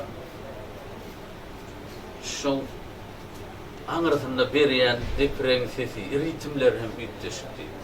Käbir aydımlarına dutarın kakunu veriyor. Ne mesela şu 1980 yılda çıkaran 19 albümünü 450'in aydımın ritminin fark görüm. Ya 2000 yılda çıkaran 40. albümünü Kakam canın ayırdı den aydımnaki aydımın ritminin fark görüm. Dutarın kakunu diye. Ya olmadı şu 39. albümünü bağlam senin aydanına sonra anırsında var ritim sesleri yavun güya bir çeşmek yani yavun yani. Şu atlarım şeyler hem aydım hem sağ taraftan hem şu yankınemeler hele tesirli oluyor. Şonlar ol öz aydımları bilen, öz adam kayarçılığı bilen, özünü tanadan bağışı. Vallahi öyümüze döken geldi, toylumu döken, aydım pedil verdi adamlara. Yani haydi var hayatiyetlerini aytacağım bilemakta, adam kayarçılığım var, kov aydımdan birini değil adam. Ömrün lağım Yal Muhammed Hajiýew Çärjüň häzirki Türkmenabat şäheriniň ýa-ni Moğolumçylyk institutyny okuýady. Şo döwürlerde şo Türkmenabat Moğolumçylyk institutyny okuýap berdi bolup şonu şolu bilok ýargan Anadır Ramanow diýip. Şo döwürde sağlarını hem aydımçı vardı. Son yazgılarını Magnit lentesine yazdırıp özümden ağam ve Muhammed Kaçır getiriyordu öyümüzde o sonra. Oğlum ürcüdü son gece yatman, son ayıttırıp dinleyip o şey deyip son bu halk sağlarını, halk aydımlarını öğrenini özünün yankı çağa kadı kızıgıp dinleyen şu anı zamanı kendi dinledi sonundan elbette zihin yatkeşlik zat bağdır da son halk aydımlarına ezberlik bilen ayda uğradı. Ballı kaka bilen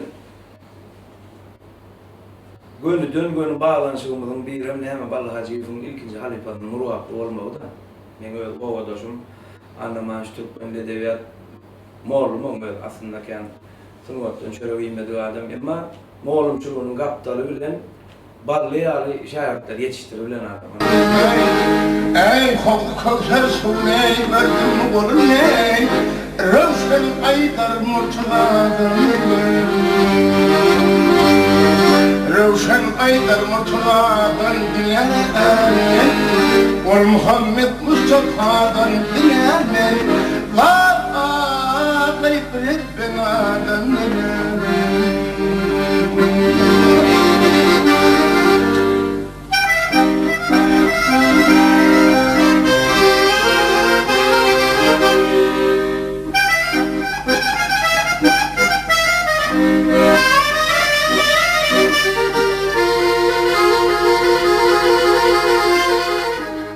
Anlamanç ilkinci Ballı Kaka'nın halifası birinci mümkün halife şagirdliklerinden eýen Ballı Hacı'dan bir ulu netice garaşıp şundan uluğa çıkacağını anıp Ballı Kaka şeyle eýeşik bilen halifalar verdi da anlamanç. Şondan Ballı Hacı bilen Murvağın arasındaki ulu bağlanışı yani şu ovadaşımız Anna Kaka Cahil cennetten onun halifaların kisem bu dünyadan öttü. Ama yaşayan ömürlerine gatı ulu işler edip Türkmen sınıfına gatı ulu boşanadığını yerde ikisi. Kurbanı Ak Mehmet deyip bir oğlun vardı. Şu da orada yankı anne verdi. Hatta bir halife tutunup sol oradan o aydımlar aydiyadı. Ağam Murat Ögül Mehmet hem kaptanlarına dip çalıyordu şolar. Ürce diyorum tezen tarafına yankıpları çağır yağdılar, aydım aydiyadılar ben biliyen sonra katı. Şeydi buna yankı şu üçlük olup sözü aydım katı halkın sevgisini kazandılar. Yatlasan yatlama, kendi atlama, ballı bilen kendi toya gittik halife bilen. O bir Karaurvan bir bağışı vardı onu. Karaurvan'ım 76. yıllarda atladı, okutak geldi onu. Bana deprek salyadım onu. Onun şeydi, ay şu yankı birinci gerek de, onun repetisi de yok, hiç adam yok da. Toya gittik onu, ay ne hemen saldı, sen onu ağla ben bunu diye, hemen saldı dur. Ay şu isteyen sağlam saldı dur da, ustad da dur. Sonra yarlı da, gat ustad da, aydıma da sonra yarlı olmadı, başta o yankı Karaurvan'ın yanına bir gidemizde. Yani biz özümüz aydıma maydanımız oktuk da barla maydan ok, mene maydan. Bir sağdan böyle diyer. Aydınca olmalı, onun ilk sağdan ne olmalı? İş sağdan ne olmalı? Ondan sonra sağda bu yuvurlup sağda giyirin, ödün dinlenenin duymanı alıyor. Dinle, polyadı sonra. O zaman ne adamın bir yerini tinki o oluyor da bir ödünün görüyen her kıyaşları burada kıvrıdığımda sonra bir gurlak gitti. Müzik gitti, bir genyen de sana bildin alıyada. Hanede sana şeyler büyük baha verdiler valla. Buna seyretti ya da bana. Şunu niye bu küçüğünden niye öğretken olan niye de sonra otur bilmem akşamda gelip diye bana şunu çalıp veriyor diye de. Küçük atı bilinç sağlar. Şatırın ota girip bilip, şatırın otanın şeyle bilintini otarıp çıkıp bilinçin bir de ödüm katı minnettar. Ama şu Ballı Hacı'nın şu Allah'ın veren turnuvası bilen şu halkın yüreğini şeyle girenine. Gidelim götürdü, maysa deyip kıyıcılar var bayramada. Sonra toyuna var, mehiremde var iken ikinci etajında batıyor, işin yakılıyor yankada. Onun bir vuruşta benim hanede, o zaman iyi uçuklar edip batıyor, çay çörek edip oluyor. Şu çay bu vuruşunda da yankı Oral Hanov ahallı olanlar. Ballı'nın bir dostları, onların oturuyor oluyor. Ay ben ettim o zaman Ballı'ka adiydim, ön bana gurrun verdi da, o çentire var yaka. Hani şu Ballı vardı, Ballı'nın akordeon olmuşun gurrun verdiydim, anha yağında tüydük de, han akordeonçu da. Han akordeonçu oluyor, ana bir ödüne gurrun verdiydim, ayarım. Gururuna başladı. Ay oturdum diye öyle şunların bellecim. Mağda git uçastık diye durdum aman hacı getirdi diye inanca sonra akıdiyonu öğretmeni sağ çalmalıyım. Yani bu orada akkardım diye. Oğlum bir tane öğrettim diye bir şundan gelliydim diye. Öğründe gel oğlum. Yine aman hacı getirdim benim diye su tutup gördüm diye. Çünkü çalvarmam diye. Kıyızıma çelliği yeplenim diye. Ayağımın parçık. Uçastık gördüm orayı. Geldim mi hava geldim, var gelen oradan, şu göğürtüp sağladım, çalıyıp koyuverdi yani. Ablam girdim diye, girdi diye, orada gitti, girdi, golün diye, oval geliyor diye cahiden. Bir. Ablam yanımda, öyle kime madı golün, var git gör, kim mağım yanına. Yeköde olmalılar, basada ondan çıkmalılar diye uğrasa. Ulan ayarı göğe adam yok, yekeci şu parçamı bile olarak gittim diye de şunu sağdan aşık var. İlin aşık var diye. Ulan var diye bir sevden dinleyip durdum benim giyilerini görmedi diye. Ulan sağ şart bollular etti. Ay bol ya. Ulan akşamlık aman hacı geldi onu aman ettim diye aman o. Yani bağırarak görmüş için getirdim beni almadı diye. Şu vakti ya haktan çelgin ben andım bildim diye de.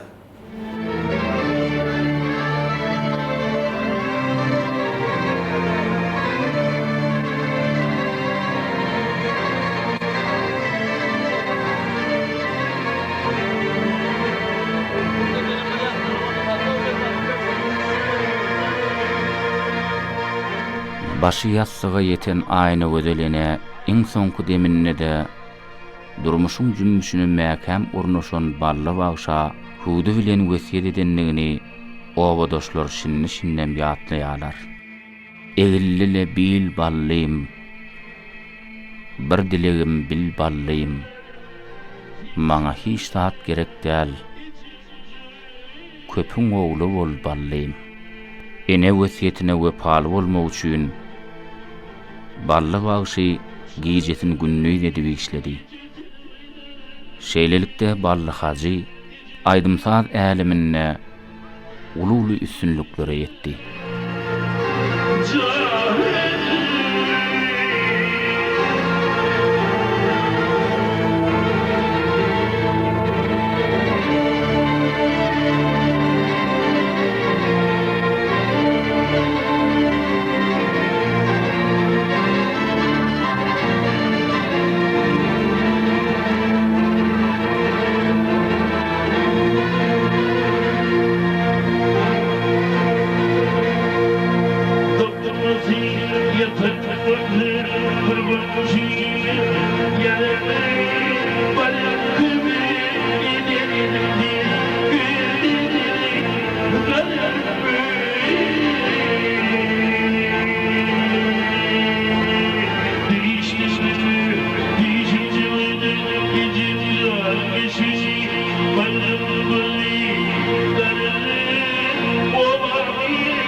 Ballı birin bilişimine göre ben gowu aýdymçy, halk gowu berýär, oň daşyndan hem özüm saz berýän. Käbir özlerden aýdymlaňma onam radioda, telewizionda berilen konsertlerde bir köp eşitýär.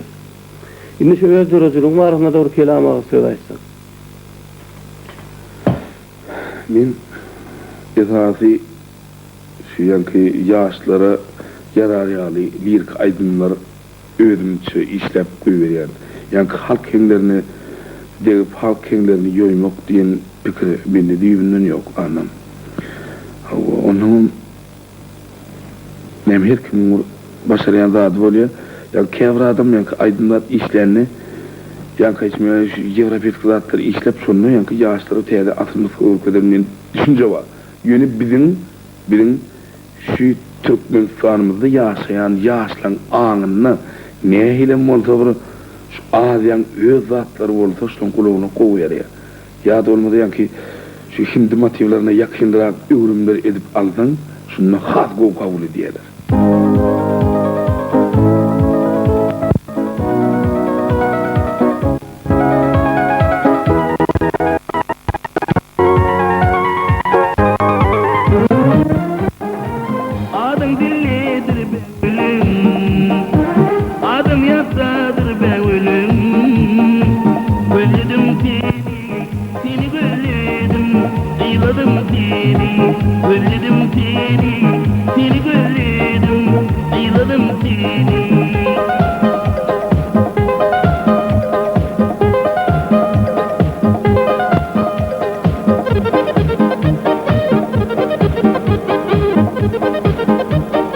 Şeylerimden bu katı belin dereceleri çıktı. Türkmen'in büyük aydınlarına aitti. Tamam. Her bir nuskoy bağışı, balla katı ulu baha verirdiler de. Aydalı hayfi bağışan monta ballayın dinleyenine katı ulu baha veriyordur. Ballay nuskodu. Şol ön aydalan aydamı tiyadeden aydanla da şonun nusoluk derecesine yetirip bilyen bağışıkta. Şol önkü nusko aydan adamlar bağışılarından öz aydamını aytsa, balla aytsa, ikinci kadar aytsa şu ballayın aydan giren halk uğuryadır da, halk uğuryadır. Batı vekili belentti. Şol Türkmen halkı üçün balla hacıyalı, vekilli oğullar, vekilli adamlar bir de katı zerur gerekti de. O yaşlığına karamazdan bir kıytacık ömrünü mutlaka iyi boyup giden Türkmenlere bir neçe aydımlar koyup giden hava. Ol aydımlarımdan yine 100 yılın dinleten öz halkın, öz Türkmen halkın gönü, Türkmen halkının nişanı yok bunu ballen aydımını dinleniyor.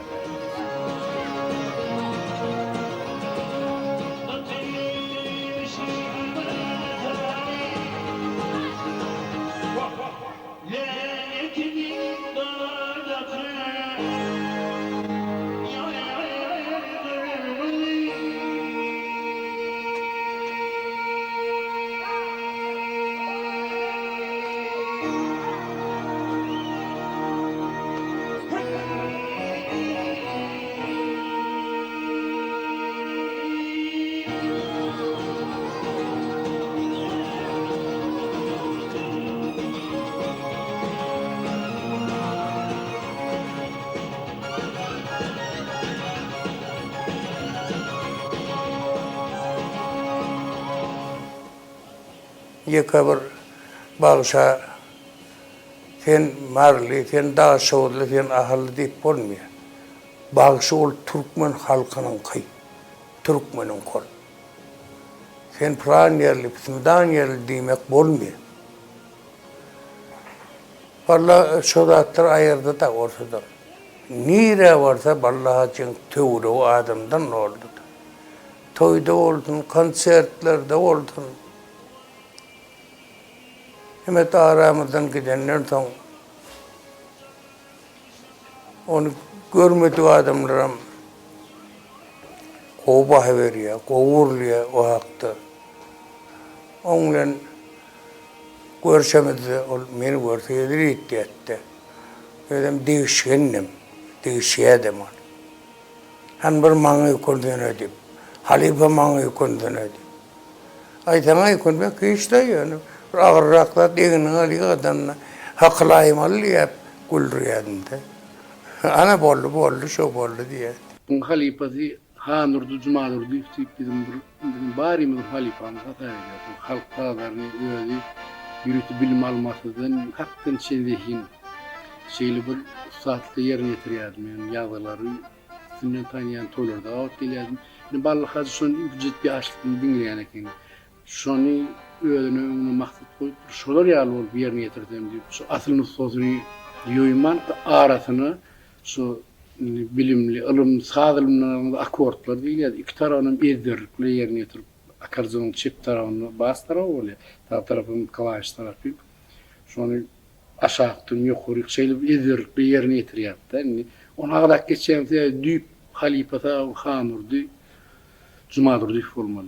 Allah hazırlı thukkutte şolu onu. Edil şu at men aydım aydiyanla bilem aklım balin. Saat yatat saat aktı maslahattı şiyadıkta. Vallahi Hacif Barada aydamıza hükman handan yani yaptamalı olar. Handan deyilen adam onun güçlü akordeon yani dutar sağlarını kvarta kvinte edip yani ki harf sağlarını dutar klav sağlarını geçiren adam. Vallahi halifamızdan şunu halife tutunan adam. Şayet halifadan olmadı kâr yeter diye şunu alıp vallahi canım ne mi? Haneden yolunu bir ütüşürap, yol, tücü yol hayrap, adamla yüreğine yakınlaşan adam. Vallahi Hacif aydım aydanında da sağ çalanını hiç yanlış öğretmedi adam. Bir her yürümü sağ çalanını kevret yanlış tartıp oluyor da aydında da yanlış öğretmedi da bunun eden zatları yürüdüğü göre sağ tapan yürüdüğü göre bu durup da aydım aydanında da sağ çalanına da tamam. Vallahi Hacif denen adam, o hakikaten büyük birinde adam. Onun hindi sağlarını çalışır, edir sol adamın yanına hakik çalıp duran yani şeyle ütüşük çalan adamlar kampedete. Nurhan Mehmet'in köp sağlarını bölüklüğün sağlarının içine harf sağlarının içine getirip şeyle o kampedete yal edip aranjoka yal edip şeyle ütüşük yol edip ayıklıdan adam.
Bizim Türkmen öz yollarımız var, ne ahal yol var, sarık salır yol var, yomut yolu var, göklen yollar var. Şu yolların eklisinde Ballı Hacı özünün yaşlığını seyretmeden, özünün ercelliği, okuyupluluğu bilen bir neçe halifaların aydımlarını kılavuz instrumentine geçip ilki Türkmen halkının içinde Türkmen halkının bir sevgisini kazanan şeyler var. Acayip bir şey, sağdan dalan bir yer bolup geçti. Ballı Hacı bir gezek biz Seyitli Söyünüf'te şu Marı vilayetinde fiilanyan Hocam Ağa'nın öyünde otuyor, kakam yanımda otuyordu sonda. Hacı Ağa bilen ödüneye nobat duşanda, sonda ödüneye dağanın şu Hacı Ağa, sizin şu Ballı diyen oğlunuz, onun bir iyilimizin günümüzün içinde yekabır yankı deyişimizler, ahal yolunum aydımları, yomut yolunum, sarık salı yolunum, men öz aydımlanmam şeyle Ballıcan yukarı derecelerde onu çalıp, öğren ona sahada geçirip, aydıma geçirip, il günün hormatına münasip bol değil. Men şeyle Ballıyalık yigitlerimize Hacı Ağa şeyle baha veriyoruz. Olur bir ilin günün içinde, bir halkın içinde bir yeke tegrak çıkan oğullar oluyor sebebi onun elinin saat çalışı pekiyali yeti, dilinin şeyle bir füyücülüğü, elin füyücülüğünden şeyle bir ikisi uğut koşup eriş argaç olup şeyle aydımları yerine koyup oluyor. Bizim görüşümüzden sol sizin oğlunuz Ballı'nın şu bir yeke çıkan dünyali şeyle ustad elinin sağdandalığını, elinin yetiliğinden aydımları ne iyilik nağışlap alkideyin deyse alkidebilen oğuldu deyip kakam ona Hacı Ağa şeyle yukarı derecede oğluna baha verdi olayım. Hacı Ağa şu kurulanları dinlep doğrudanım sol Türkmenin bir aydımsaz yolunda şeyle ödeneye dağa yali yol iyi koyun halifanın Ballı Hacı Ağa'nın bakatına Hacı Ağa gözüne yaşaylap oğluna verilen ulu hormata sıyılağının Hacı Ağa özünün hoşluğunun gözüne yaşaylı değil. Ballı çalyan sağlarını çalanla heli ne hile saat saltın nemetin hete yekıcı yerine yanlış öğreniyor yok da. Son için o aydınla da özünün o vaadi vermeyene yankı saat niye öğretmeyene bırakmış aydın saatin var ölçöldük bir adı var. Ölçöldüğünü katı doğruyor diye. Elbette Muratların nesibi Sarıkakı elmide ama bulucu elmide ama toyu bire olup hem toyda oluşmak hem nesibi etsin. Bir zaydını şu ova gelip birinci defa şu Şammar'ın öyünde şulay gidenler yani. Koy bulaydım tarihin bizim benim yani ama öyle senin de bu saçaklanlarda toylarda olmak toylun bire olmak Allah'ın hem de nesibi. Tamam. Yani bu köylerde karşı akadyonla burayı yardı yani koyacak taşlar.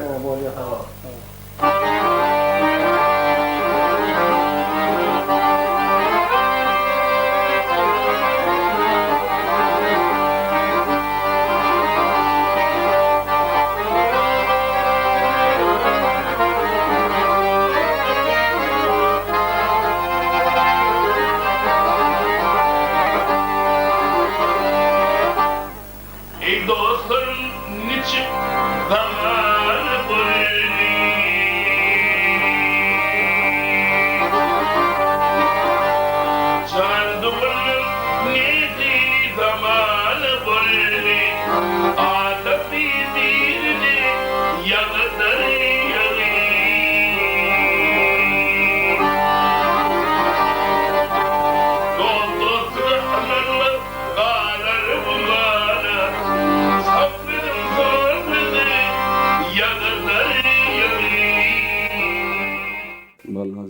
6-njy wagtda bitiren işlerini agzap geçdik.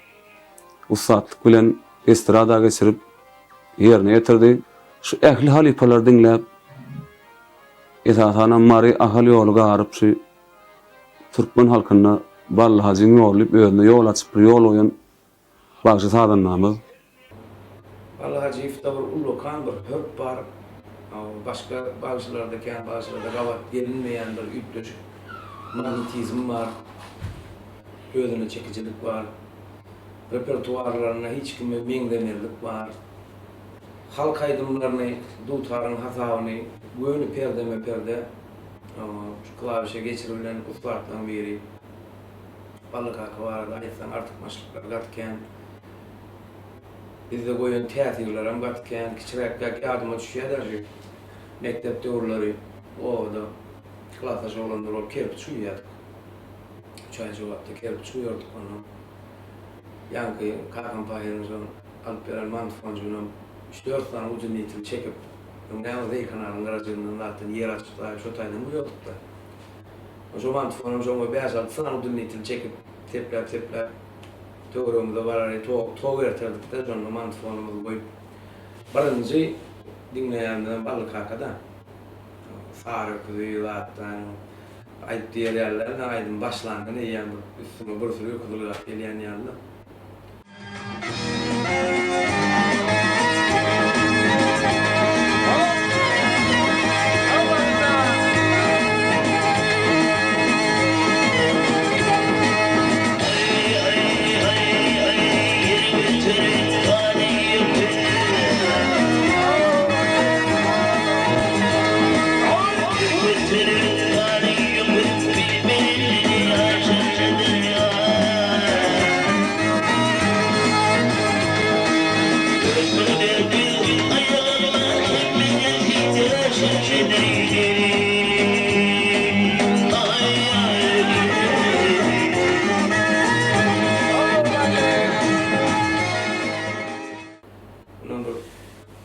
Ağlamın biri var.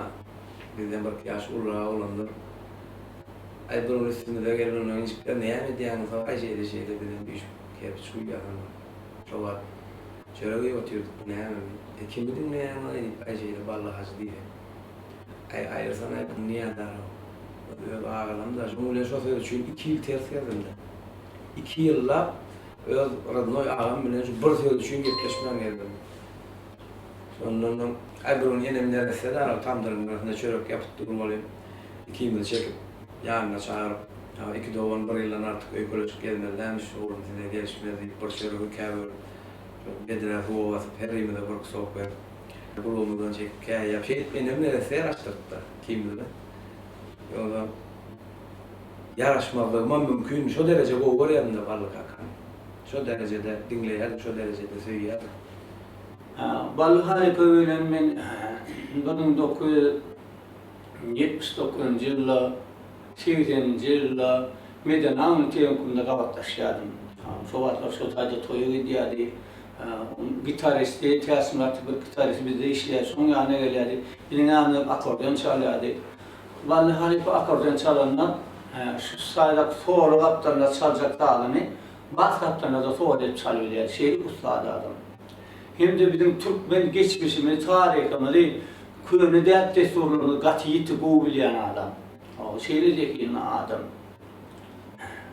Bally Haji burun teýenkuma geldi bolan. Men bir wakan görmejek bolup aman persent bir tejenli bu güýçlü aýdym spady bolan Bally şeýle gowy ýa gowy ýa Bally gören adam da. Burun şeýle bir akordan çalyp durýar, Bally Haji şuýa geldi de olanlar akordeon göreyne gidip ikişerak waltmeister da şeýle olsa çaldy bolýan ki çalyp gitdi bolan. Ahmet kime var sağdanla edi Bally çalýar edip durmuşlar. O şu Bally hakik vay ma aytmadın aytman eken ýaşdan dip. Şehirli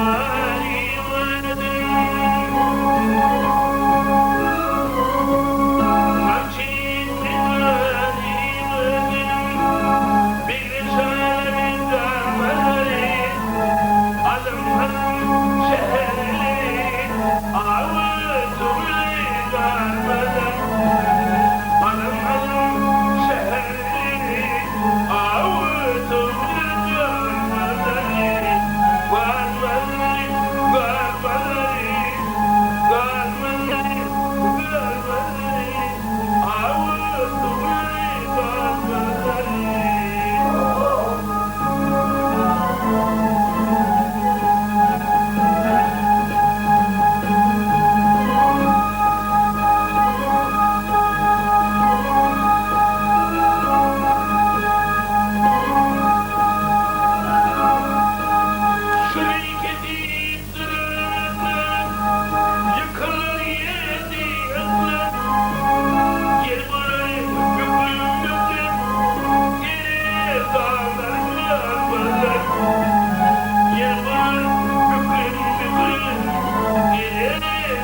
Benim başardığımdan şu aydımlarını dinleyen, ücretip dinleyen, başardığımdan yerine getiren, Ballı Halipa vardı aytsan, zat öğrenken, ustad adam.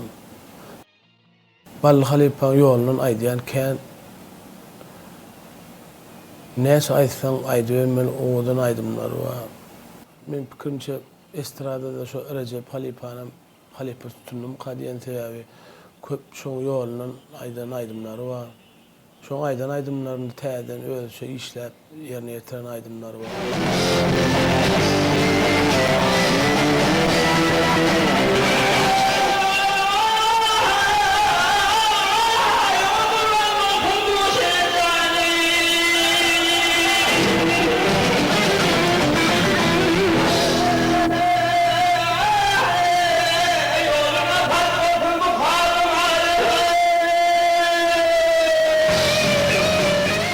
Halipa ora değil, Halipa, mene Halipa aydan aydımlarını täzeden özçe yol ýasap ýerine ýetiren aydymlar var. Olaram ücret dinleýär. Umuman Halipa ustad näçe onuň dinläp alsaň, näçe dinlediň şazatken. Yine de Ballı Hacıyev din duş halipalarından Recep Muhammed Ulugov'u ürcedip dinlerdi. Onun aydımlarını Ballı Hacıyev öz yoluna salıp yerine getirdi. Umuman Ballı Hacıyev bilen biz maşgalamız bilen gatnaşardyk. Bir gedek biz Ballı Hacıyev'in öýlerine baramyzda öňünden gelnejem çykdy. Şondan Ballı Hacıyev fannyp soramdy. An öýde şu wagt keşfelek kino filmini görüp otur diýip aýtdy. Menem şu wagt ýoşluk bilen barsam şu taýda Anwer Dattanowň ýerine ýetiren aydymyny dinläp durdy. Men baryp salamlaşjak bolamda ýoş diýip şaýdyny dinläýär, ondan gepleşer diýip şeýip jogap berdi. Şeýle Anwer Dattanow da hormat toýup dinlärdi. Biz haçanda Ballı Hacıyev'den sen halipamı kim diýip soranymyzda meniň halipam Recep Muhammed Ulugov diýip bize bildirip aydan men ýadymda. Sebäbi Ballı Hacıyev'in ilkinci aydan aydımlarım. Soňky aydan aydımlarym aglaba böyle Recep Muhammed Ulugov'un aydımlarından ibaretdi. Ballı Hacıyev şeýle sada, çağa göwüllü, şeýle gowuglan sebäbi men Ballı Hacıyev bilen toý tomaşada da bilen bolan wagtlarymyz boldy, toý soňky wagtlarymyz boldy, duw demek bolup gatnaşdyk. Ballı Hacıyev ilkinji adımlaryny ahad aydımlaryna ýakyn edip Suat halipalarymyz Sakıcep Barfın, Oravyel Alyasfın, Mene Garayfın aydan aydımları bilen başlady. Ondan sonra da halipa başlaramız ödön Yalnovatfın, Uğur Yakup'ın, Uğurverdi Uğur'fın, Hommut Çeliyef'in aydımları bilen hasam öğretini giýerdi. Besnamayın tabanı, gomayın tabanı vardı. Sonra Ballı neresi o arka ekonomik korpusu ile bizim o pişirdiğinin artık 300-400 metre var da şondan şu rezervatı et şu dövrü şeyler bu kasete çıkardı aydım. Şu bağışlamayını vardı Muhammed o kim var çekti, kim ağladı, kim mulliyen şuna benim halk aydımlar vardı. Savrmeyen aydım şu bağışlamayını mena fikir edince gol çıkan kasetezim kadiyen şu var. Şeyler hüccayı tutturdu. Ballı neresi de bunu dinler şeyler mantafonla komutuma geldi. Kim mi beşkakı, bulay diyen, menem şunu alaysam deyip şeyler hövüz etti de. Bir hili ağladı mı oğlu? Ağladı, bunu aydışına seyretti ya da bağışla meneyim de. Ustad yani bu yüzünçülü belli etmeli, şu bizim ağlı yürürlüğümüz vardı. Yani dördüşlüğümüzün Türkmenistan halk arası Kur'an Murad davası, Halipam Recep Muhammed Ulugov, Ballı Hacıyev. Şulamda bir aydımın üstüne işlenecek olsa, şu näme koysak bolýar, nähaýsy rol gelişýär. Şu aydın bermekde kuralın koymagyň, haýsy kurallanmagyň haýsyýetden ullukan maniyetini berýärdi. Ýüz Ballyk Hajiýewsi Mariyolunu çalyan sazın pendiyolunu barını bilýär, matmulary, fomyolunu. Elbetde ýöne şu men pikirimçe şu özüne halipa tutunly Türkmenistanyň atgaly narsisti Recep Muhammed Ulugy. Yani ahal ýoluny özüne ýakyn gördü. Tesine bir Türkmenistanyň halk başlary Tahjip Barowyň, Oraz Ýelliýatyň, Mäne Garaýewiň aýdýan aýdymlaryny estradada şonu asylyny sözüni ýoýmazdan usat ýerine ýetirýärdi Ballyk Hajiýew.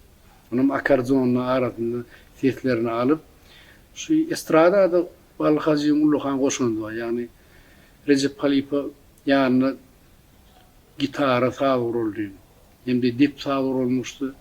Ballyk Hajiýew iki gitara hem sintezator ulanyp hem de akordionny dipin görnüşinem yani nagara görnüşinde de ham dip görnüşinde de elbette şu Recep Ulugyň aýdan aýdyny ölçe bir öwsetini etlerini aýdyn için özüne tiýigdekin berilýär yani titin tapawut gaýratyny edýär.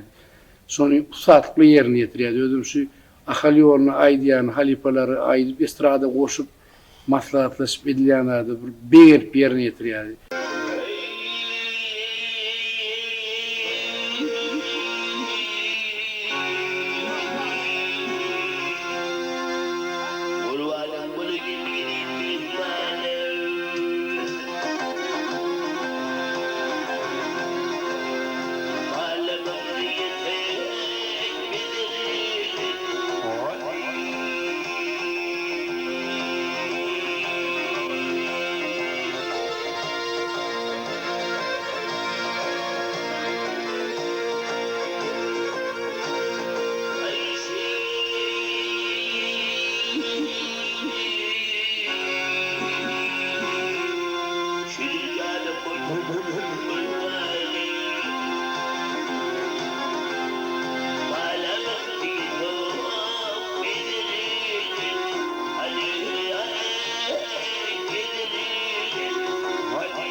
Ýazgysy bardy.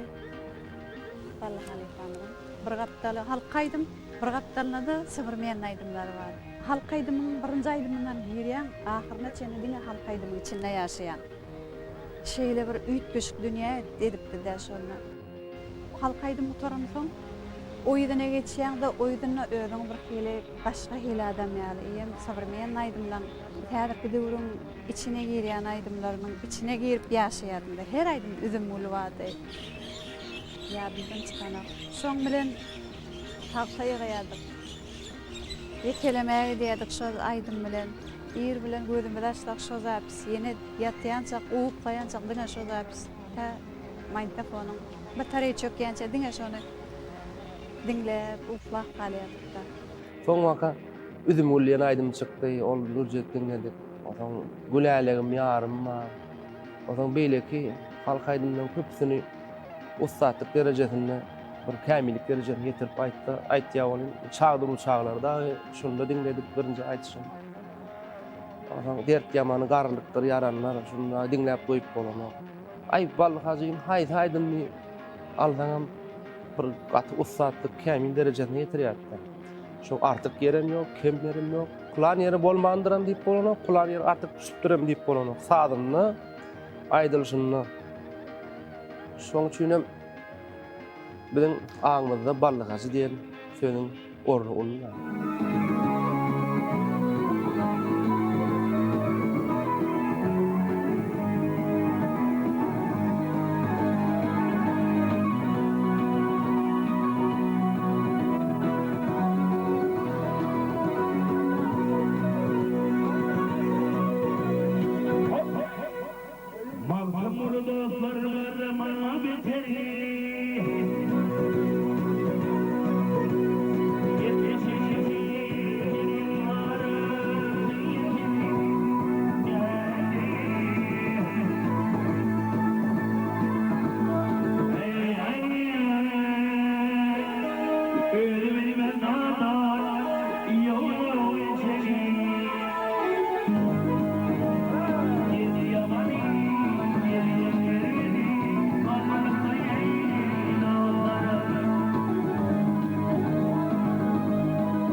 Namazal çünkü toyda aydım aydanına bıraktım aydım bu soruya nehil bolacak mı deyip bizden soruyor. Bizim Halife sen aydım aydanında ne yapayım bolmasın diye sor. Hay bolya diye de yine kilen aydım aydım yine de bolacak mı? Ben diyecek bolyan adım şun kovunun pesliği. Ya men haber ballık hacı. Men nemedim de bolya deyip onu yarak düşünce adam değerli. Öyle bir şeyle talapkar halinde, şeyle eli güç halinde. Ben yardımı düşüyenler, ben şu 1989 yılda Kazakistan devletine gidenimde, şöyle aydım satılan dükkanı var aylanımda, ballık hacı bir 24 yavrusuna kabat geldim. Şöyle benim alıp geldim, şöyle havram beni saklanıyor. Ben öyle beğenen vardım, komşu devletlerimizde de, bizim o iyileştirmenin aydımlarının hormat koyup binlen yani ben beğenip kayıttım. Ballık hacı yaşamasa, saatlığa yetişen halife diye. Sebebi o da burada saat bolaymak anhadım değerli sebebi. O da burada anı verdi attanıp, övül veri çekayip. Recep Muhammed Uluğuf, Nur Yardı Tokkayip, Atabay çağrılıyor. Murat Durdu Sapar Murat Bağbay Fiyali. Ustad Barışı'nın denine balaymak anhat değerli. Yönü ballık hacifim, ahlası, hüvesi, şu derecede elbdi. Ballık hacif, elmedama toy tomaşada halka hizmet edip halkın alkışını alan oğlanı.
Umman ballık hacı diyen adı yetmek için gökman bir zatlar bolmalı.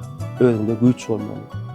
Halk köpçülüğü seni yöne yerden ya Sakıcep Varif diyen ok, yöne yerden Oradır İlyas diyen ok, ya yöne yerden ballık hacif diyen ok, yöne yerden Recep Uluğuf diyen ok, yöne yerden Atabay Çağrılıyf diyen ok, ya yöne yerden Sabah Artif diyen ok, ya yöne yerden Özel Çekayf diyen ok.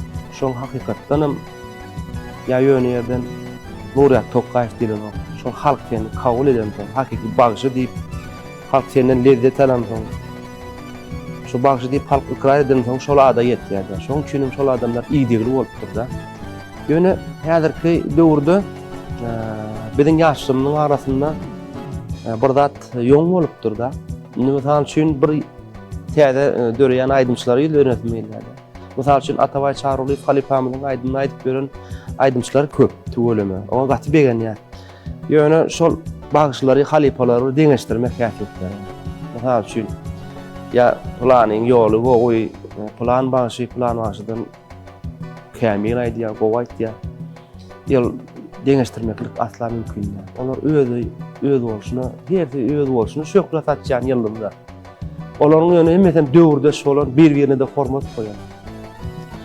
Teýäbi halifanyň ballyk hacif bilen gurulýan şolamda döwürde aýdymçylaryna ulwah berýärdi. Hatam Recep Uluğufyň sunwatyna hormat goýýardy. Köp ýerde aýdýardy. Recep Halifa diýip agdardy. Atabay Çağrılıyf bilen dostdy.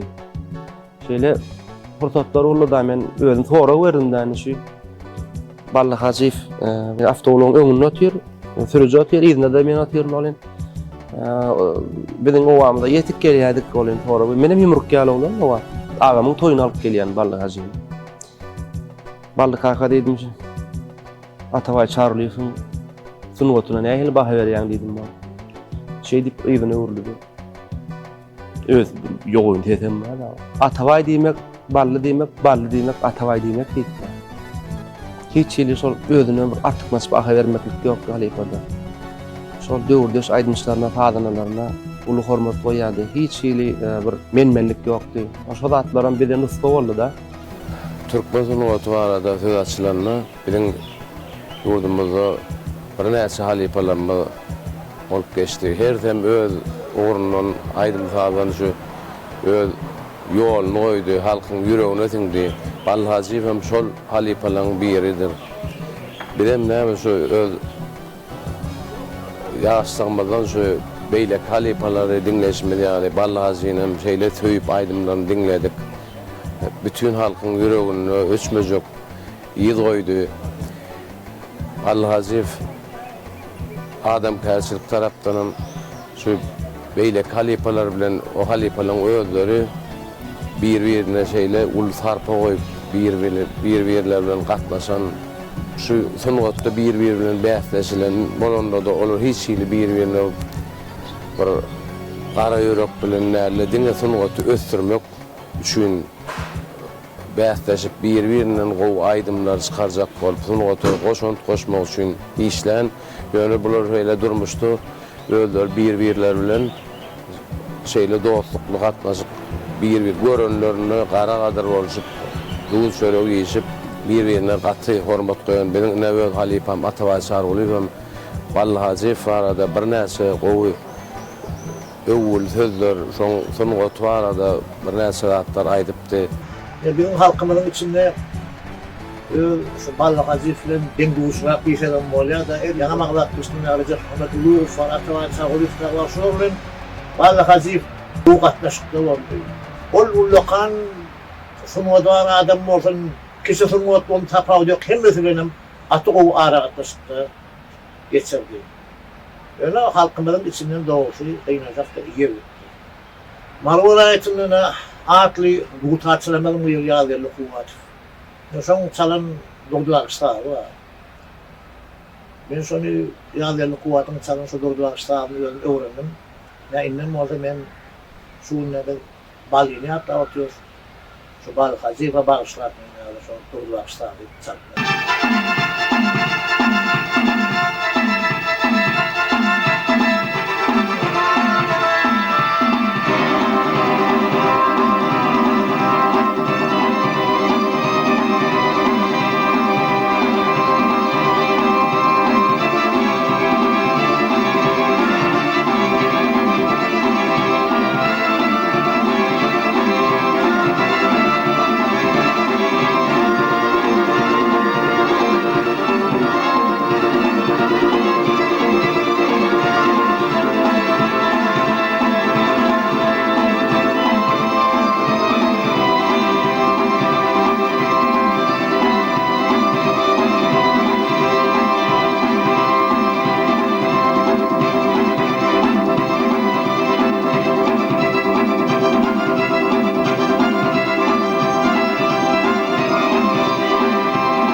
Özüne toyumda da, öýlenen toyumda da Bally Halypany çağırdyk. Şonda da bir öwüt nesihat berdi. Ýazgylarda bardyr. Şol durmuş adamyň ömrü gysgadyk zat. Şo gysgadyk ömrüň içinde de ýatdan çykmajak pursatlar bolýar. Olam ya adamyň durmuş toyu, şo tuhan şägirdimiň öz ýüreginiň açyk bolşy ýaly ömrü ýolum açyk bolsun diýip bir şeýle bir gymmatly sözler aýtdy da men salgyma. Şo zatlarym biziň durmuşymyzy ullakan pähim bolup durdy, o durmuşymyza bir pent bolup durdy. O halypalardan on ýaly öwül sözi eşitmek uly zat. Bally Halypanyň özi bir ýetip bolmajak halypa dal, sadanlygyny diýjekmi, aýdymyň şirinligi diýjek. Ullakan hormaty, seýlege münasibata. Nurweda gamal şeýlehim uwlurek taýdamly. Ýene bir ullakan işin başyny çatyp ullakan iştirýärler elbetde. Bir toýmuzda Ýakup janyň bagyt toýunda ine şu ýerde aýdymzan edip toýumuzy gutlap toýumuzy okulypdy. İkayakly kundy diýişýäri Hudaý ölýärse ana ýene bir ajaýyp toýlaryň biri Suhan janyň durmuş toýuna bagyt toýuna gelmek meýser etdi. Şuwat Ýakup ýylgyrýan öýe toýýardan çykypdy diýip toy diýenden buňa hiç bir diňe bolmajaklar, buňa hiç bir diňe bolmaz, diňejekler hem ýok. Tew adamyň ömründe, adamyň ömrünün öýde gysgaçyklar, şo gysgaçyk ömründe de ýatda galýarlar, olam adamyň durmuş toýy. Bu huzurga bagtly huzurlaryň bildiýetmeli sebebi Suhan janyň bagyt toýy üçin gatken tagarlar etdiler, alad etdiler. Birin toýgylara kuwatymyzy düşürmek üçin gatken aklad etdiler. Nurweda uwlurek taýdamy toýuň mübarek bolsun. Allaha senin olacağımda Allah'ın nazarı düşen olacağım diyetimeliye sebebi şeyle azayip oğulları ötürüp geçtiripsiniz. Yakup canma, Resulhan canma. Mekat bir yeniyen adım. Bunları kevat üye sana başmaya oranla, bir üye çağılanmalı giriyanla. Yakup geliyor, Resulhan geliyor diyemde tuğulemi, Nuriye dağı öyle kibirim. Bekdeşlik tarafımız çağılanmalı diyem ahta kıptarsın. Benim ulucu oğlum adı Yakup, kiçi oğlum adı Suhan. Şoň üçin Nuriye'dağı goý kafede ilmidaman toýlar borup, şo toýlarda bugün ýen adamlara gelip şahatlanyny bile paýlaşmak bidama biýetdir etdim. Suhan jarap bagtly boldy. Goý ýüregine görä ömrü ýol açyk boldy. Türkmen halk haýdymlaryny strada görnüşini işläp geçirip bugün gece yatmaýan ýaly televizyonda, radyoda göýberdi. Şeýdi gamany özüne bir meşgullyk galanny. Tügelemeň uğrunu soňamyny ýaşlar alyp götürdüler.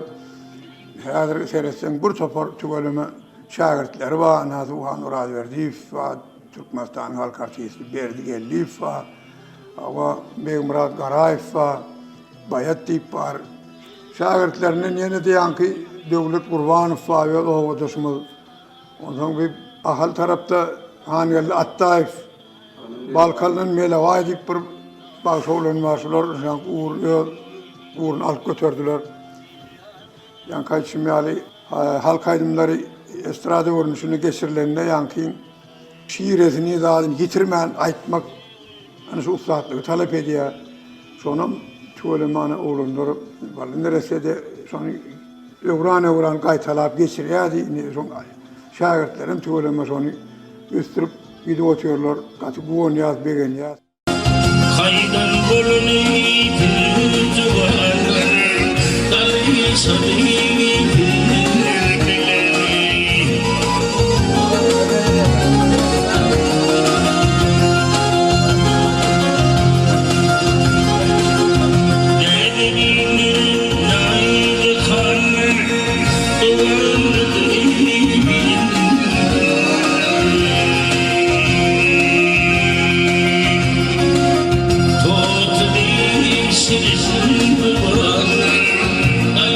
Seni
Evrem yollarım var, perçemelli düllerim var.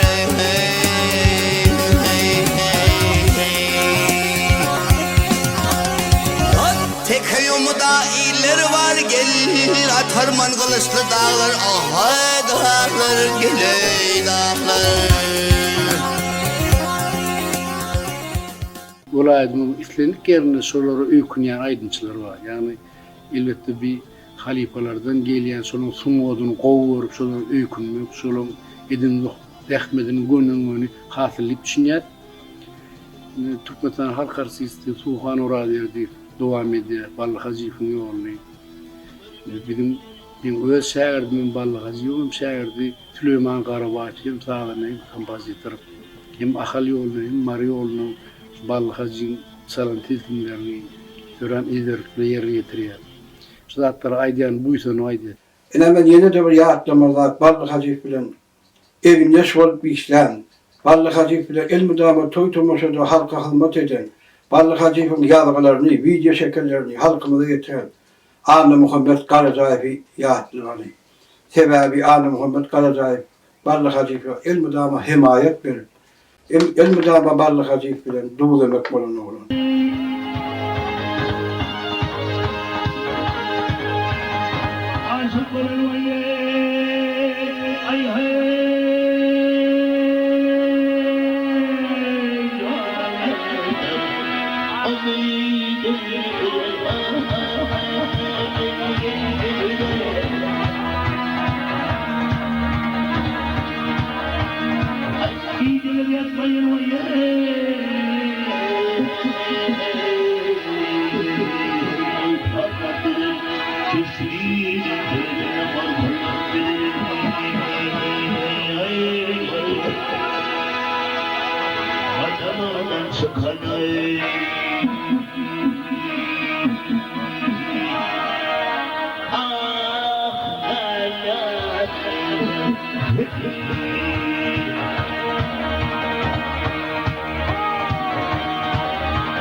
Konsertlerde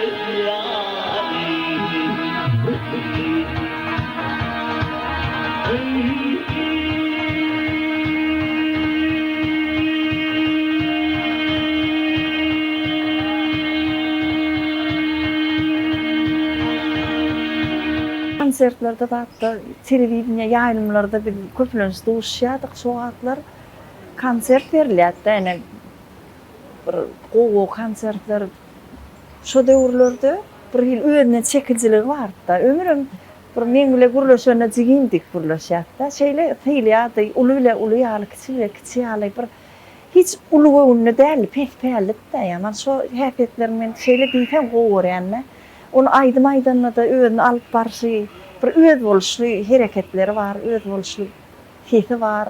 Hemme zady bir hil aýratyn adamda, hemme birine ya başga bir plana meňdejek bolýar da diýmek ýem bolmaýar da. Ol adam edil öz ýol bolşýar, öz bolşulmak da şol adam men bir hayran alýan, şolar ýaly adamdan dünýä ýüzünde ýaşak geçenine men hayran alýan şol ýaly adamdan. Diýäbi darag näçe beýik bolsa şonda başlasak diýär-de. Balhaçy Halipamyz bilen toýda bolmak niýetde etdi şonu. Şoň aýdym aýdyşyna bizden her bir çörek ýeşem öýden alyp barşy oturup durşy hemmerade mektep oňalan adamlar.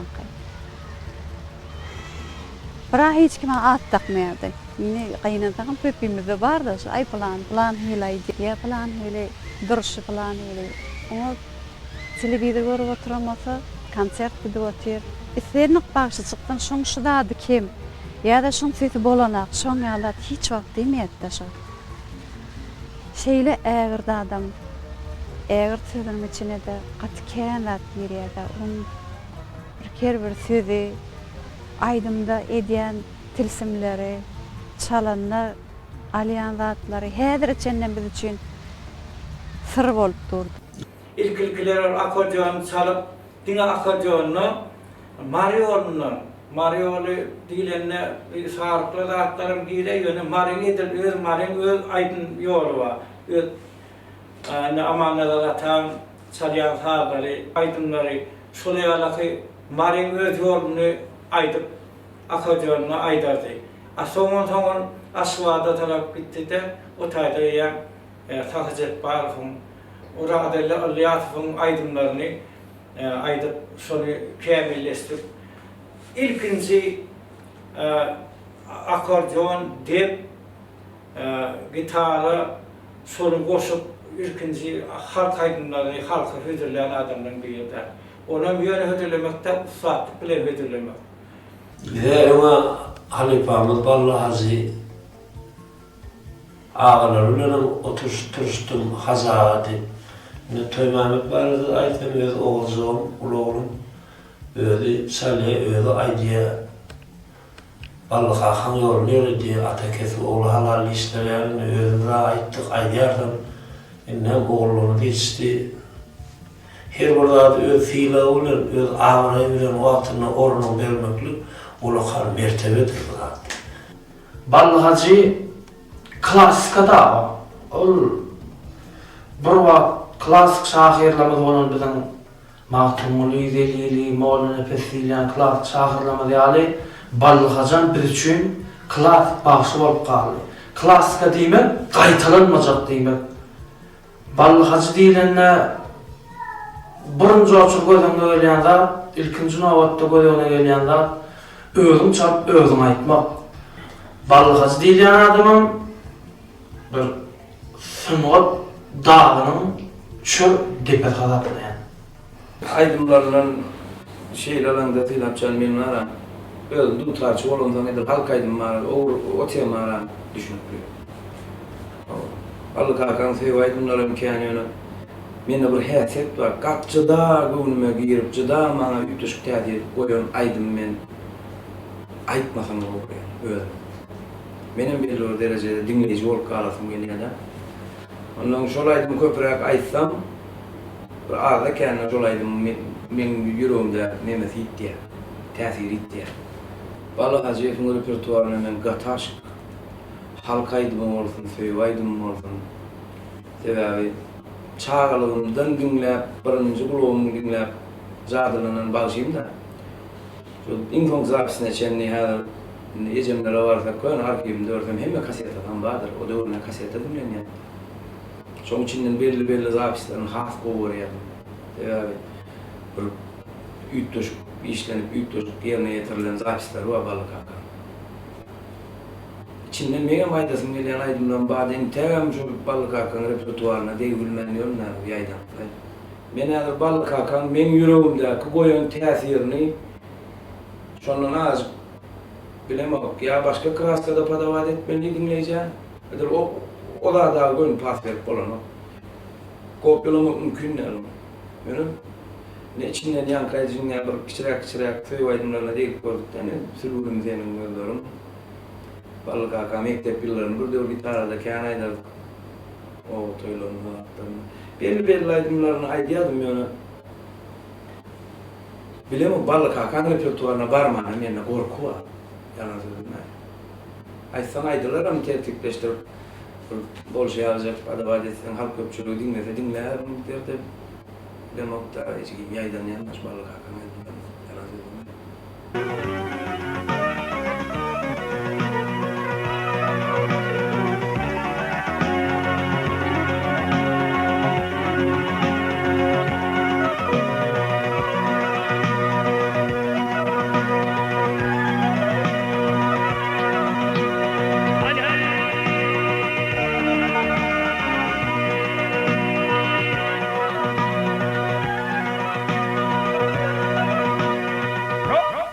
Dostlar dertlerine vaktın tezrayi Ayda tüde mağruplukta beni ederi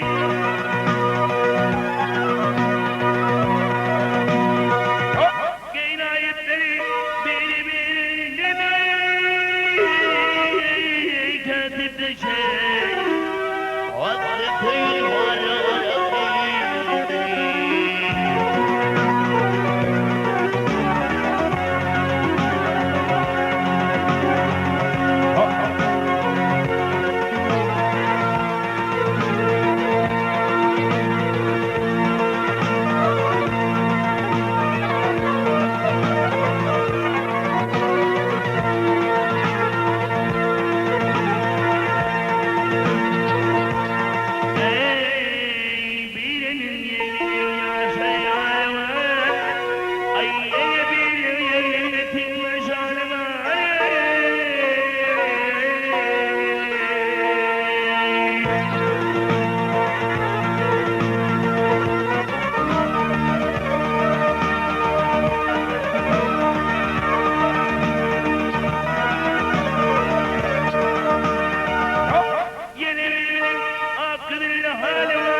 İkili tergeli bir sınav cüvani Şavenin değil benim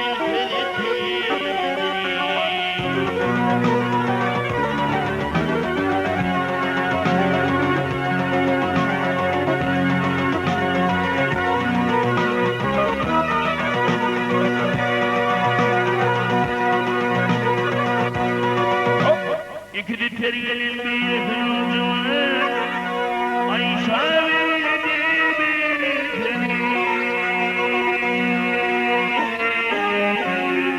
Hay hay hay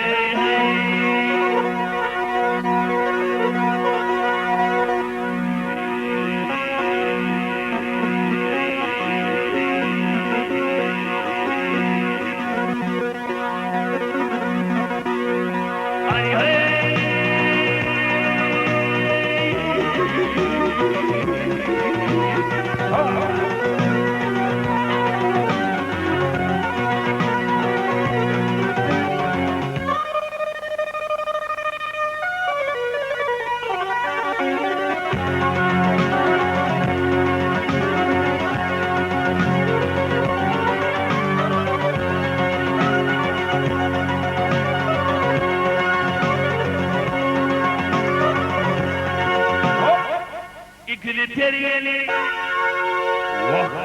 İkili tergeli bir tüyay Nolcuvane Şavenin değil bir tüyay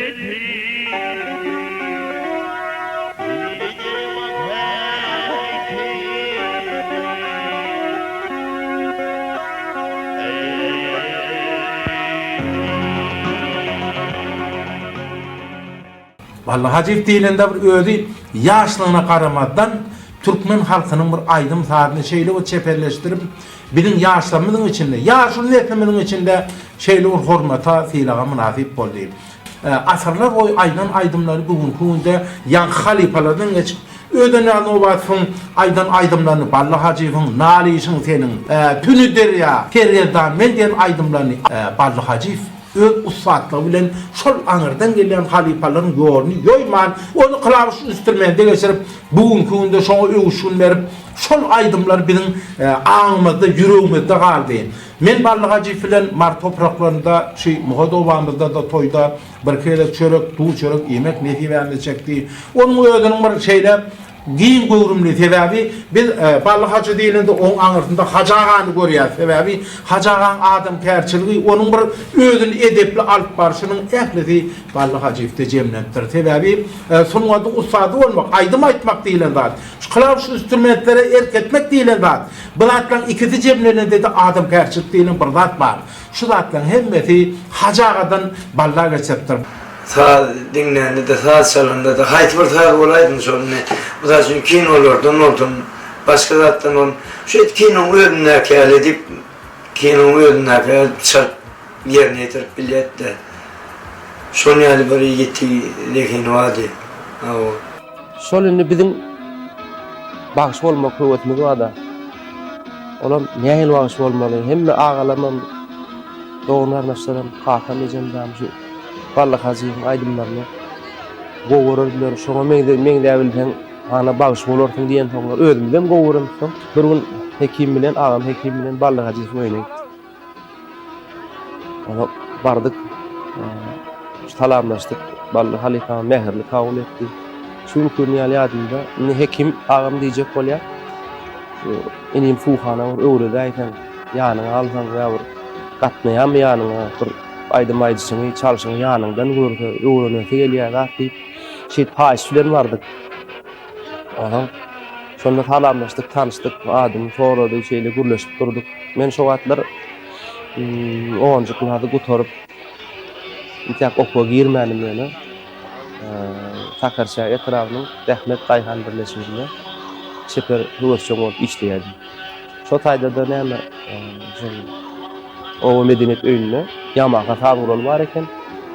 Şonu çalyp öwrenip başlady. Ballyk Hajiýewiň aýdymlaryny goýýan, üstünden çalýan, aýtýan öwrenip başladym-da birazjyk meňde urady aýdyma. Ondan şol atlary agam diňlenden soň şu tenwir Ballyk Halypaň ýani ekideýnip şonu etden eltdi. Ondan gaty begenýän şu meň aýdymdan aýtjak bolýanda begenýän ýöne men haçan öwredeýin diýdi. Men bu wagtym ýok diýdi. Beden bir hirgen gördüm bä şu 1 saat 2 saat wagtym bolmaýam ka diýip içimden ýaş bolam da men onu. Görüp otursak hakykatdan şeýle eken şol. Yani Ballyk Halypa köpüň adam bolan soň ýa ýazgylar ýa taýinlik döwri ýa da halka ony gowaran soň günne unaşy toýlarda iýdegli wagt bolandan boş wagt ýok eken dogry. Onu Halypa men näme diýip gora berdim. Şu ýazgylary köpürek diňläber diýdi maňa. Birinji berem maslahaty. Şol köpürek diňle, köp diňle, şol öwrendim diňden soň diňläber. Her diňläňde bir zat alarsyň. Menem diňleseň diňle bolan ýöne diýdi. Meňem Halypalam bar. Şonda sanak geçende şu meni garaşy diňle köpürek diýdi. Sahahan diňle diýdi. Oradelliýas diňle diýdi. Şondan soňam şu Halypaň diýşýäli diňläp öwrendim da men. Şo Ballyk Halypa bir aýdym aýdyp çykarsa, ýdymdan gaýtalap köpçülükde şonu öýkünip aýtýardy.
Ballyk Hajy diýilende oňa bir her kimiň bir ýaňy başlan aýdyma olaň baha bermäge hakam ýok.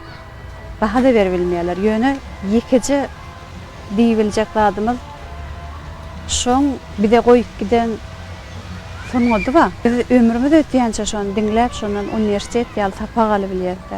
Şeýle gaýtalanmajak adam bolup geçdi. Wallazam ilk mezgiylar döredimde o atlar ruh kadar peki ol vaadalarda koyulur da bunun alaklarının bir teknika var mı? Şu da ne mana aydardı bari. Beyler aydardı. Oldaki doğal piyasaya kemaları. Ona şeydi. Olarım ben dinledim. Onu ne ama ömrü ayısı olup olarım. Yani şolarım hocam şu dövrünün bir ulu halifeleri olup dinlerim aydan adamlar da. Şunların ağdalarına uğrayan mı? Şol barlı şey dua ediyordu, Recep şey dua ediyordu deyip öykünüp şunu devam ettiriyorlar ya aslında. Ana sunuttu, çok koyup gidilen yolun neticesi şu datlar vermiyor. Sunut adamdan. Vallahi gene dur ustad yeri özünün vara istilen aydımlı şonu öde kämellep özünün täze aydımlaryň bir näçe ýaşlar üçin halk aydımlardan täze hinlerde geçip aýdyp magtymly pragyn aydımlaryny kämellesip aýdyp gaty ustatlygy ýerine ýetirdi. Bir gedek Moskvada okat ýörkem. Metroda barýan bir ýerden ballajyň sesi gelýär. Menim şol sese tarap, şol aydymlar şol sese tarap meni çek alyp gitip barýar-da. Niýede gelýärini bilmem. Şol sese tarap bardym, iki tane türkmen oglan, ellerinde de Vesnaman bolgan bar eken. Ballajyň aydymyny aýdyp şol metroda bir ýerde gitip barýar. Menem bolsam, onun ýa-gaty ýanyna da barmadım, tanışlyk bermedim de. Taşrakta oturup, sonra niýe şolaň eýdine düşdüm ýördüm de. Şolaň eýdine düşüpden sonra ballajyň aydymlaryny dinläp maýil bolup gaty bir maňa ul täsir etdi de. Gaty ýürekden, aňardan çyndan çykan aydymlar, aňardan ata-babadan gelýän, däpçe turun gören aydymlary ol täze öwüşgün bilen ullukan ýüregini çykaryp danym aydymlyň üstüne goýup şonu aýdy bilýän oldu da. Şol aydymlar gaty Kanada men terbiýeledi. Şu atam dowam edip gelýär ballajyň ýoly, ballajyň aydymlary, ballajyň aydyma çemelenişi, ballajyň sagannalygy, bagşylygy gaty belent derejede bolýar da.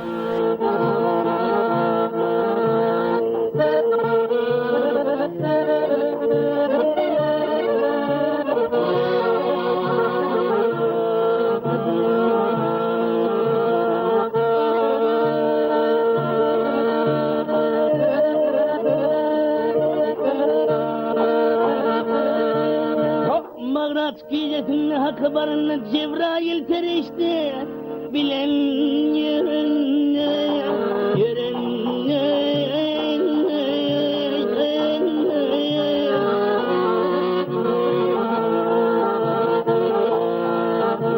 hop bekis kapıdına gelip duranına vak bittiminla deyip işin açtığın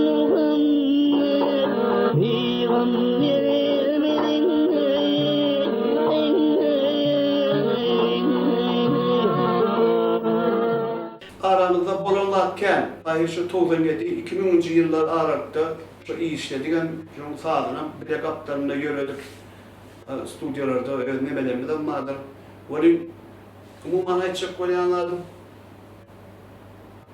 Kinopka yankı ritim blok diýenler vardı. Yani bu soňky döwür kork diýip bir firmalar geldi. O firmalar geldi. Men aýdýan şunu çalmak nesibesinde ýok enda. Indi bu ýöne bir kork çalyp bolan o üdümgül ýazgysynda üdümgülüň zadyň solosyny şu kork diýetdi.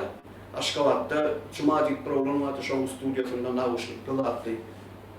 Ne bir toýda oturduk gün yanımda da yine halipalarından biri devlet narıkta veren mesela atanlar tit olunmadı. Uzak gece diyen yani oturduk da mı bilen. Ona yakı devlet tezahar şart verdi.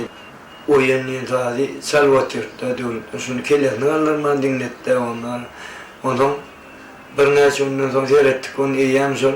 Şuraydımı o yenliğin aydımı estrada geçirip bir üyt düşük yoğuşunu bilen. Çıkarıp bir aydınlık parkı ötürletti. Onun sotaydı bu halkın ullu kanta olsun. İyi olur.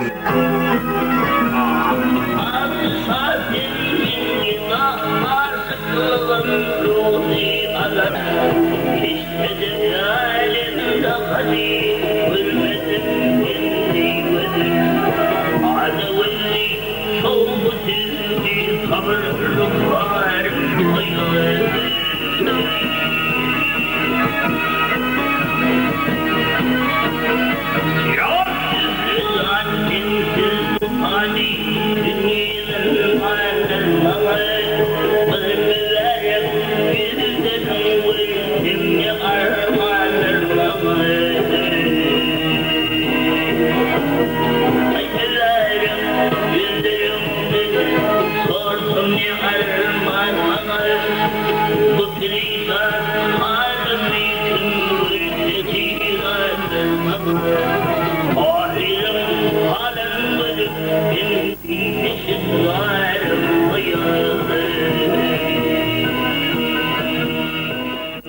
Ballık Hacı'nın aydımçılığına da sözüm yok hiç. Onu bütün Türkmen halkı baha verdi. Yönümen Ballık Hacı değilenine ilkinci bilen Ballık Hacı'nı beyik fadırına deyip gözümü getirgen. Şunun için hiç ol fadırnalığım goy, aydımçılığım goy. Şoň bilen birlikde onun şol klavus instrumenti erkedip faz çalmaklığı onun aýratyn sebebi bagşy boljak bolsaň on owadan hem dürt ýokary aýtjak bolsaň hökmen fazdan başyň çykmaly. Ballyk Hacı öz çalýan aýdymlaryny erkedip daşýan bilen nagşlap şol klavus instrumentde ören owadan edip faz çalýardy.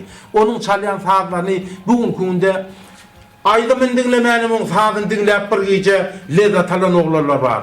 Onun elinin yetiliginin, onun oğudolluğundan yeka bir Türkmen aydym sazlarda, Hindi sazlaram, bir Azerbaycan dogollumyzyň sazlaram, Ors sazlaram, Hayfa sazyn ýaly diýsen, ballyar çalbilýän oglarlarymyz bilen ar. Şular ýaly ustad, şeýle aydyma saza gaty ustadlygy, onun aydymy şerini edýän zady, onun elinin gaty pek ýaly yetiligi diýip. Şol atlary özünde jemläp Ballyk Hacı bugünkü günde Türkmen aydym sazlaryny täzeden öwüşgün berip ony näge nagşlap ony dağın tepesine derece getirdi. Şol atlam ödüm, şol ustadyň şol aydym sazlaryny dağ derece getirmekligi bugünkü günde inha Ballyk Hacı'nın ýoly diýdir ýa.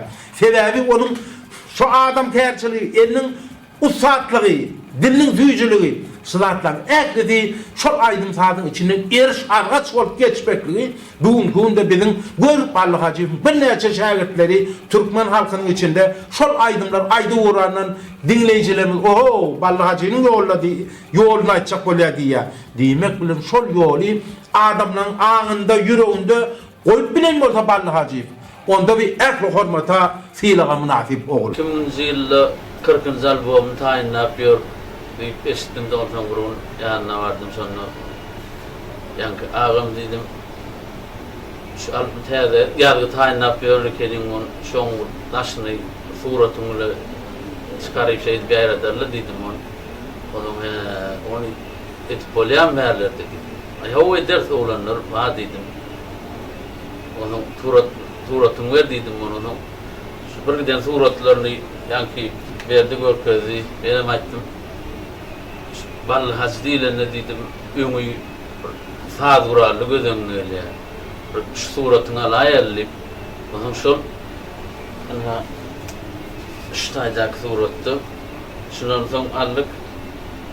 Ýa gonsoň nidaşyna näme atýar kapdy. Benim 40-njy albomum 40 ýaşda 40 albom diýerlidim ol. Paýer ýylgyrtdy. Ay o diýdi bir ýyl ýaşyň aýtýan ýaly ol ýaly diýdi. Aýna näme goňatlarda şony altynasyrda täze albom diýip atdy. O şeýde şo 40-njy albomyň daşyny şunu ýazyp halka öýtürledi. Şonu ene şurat ulat etdim de aftory halym.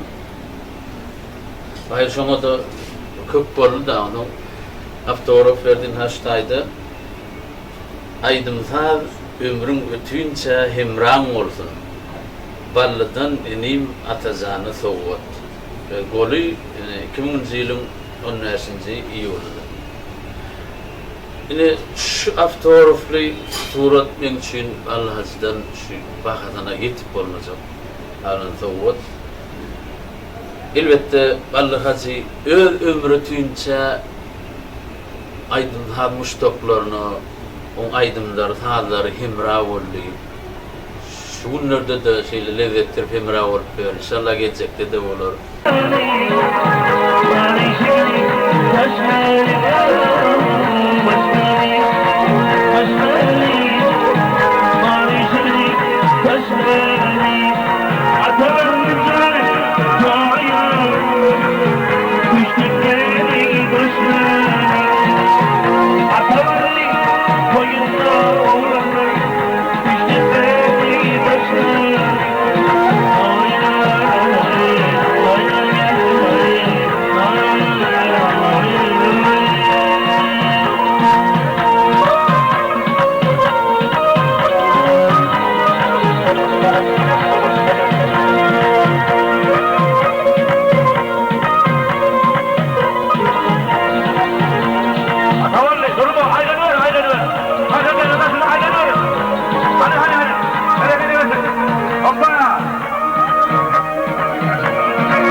Şuların gaty ýöňünden ihlas etdi.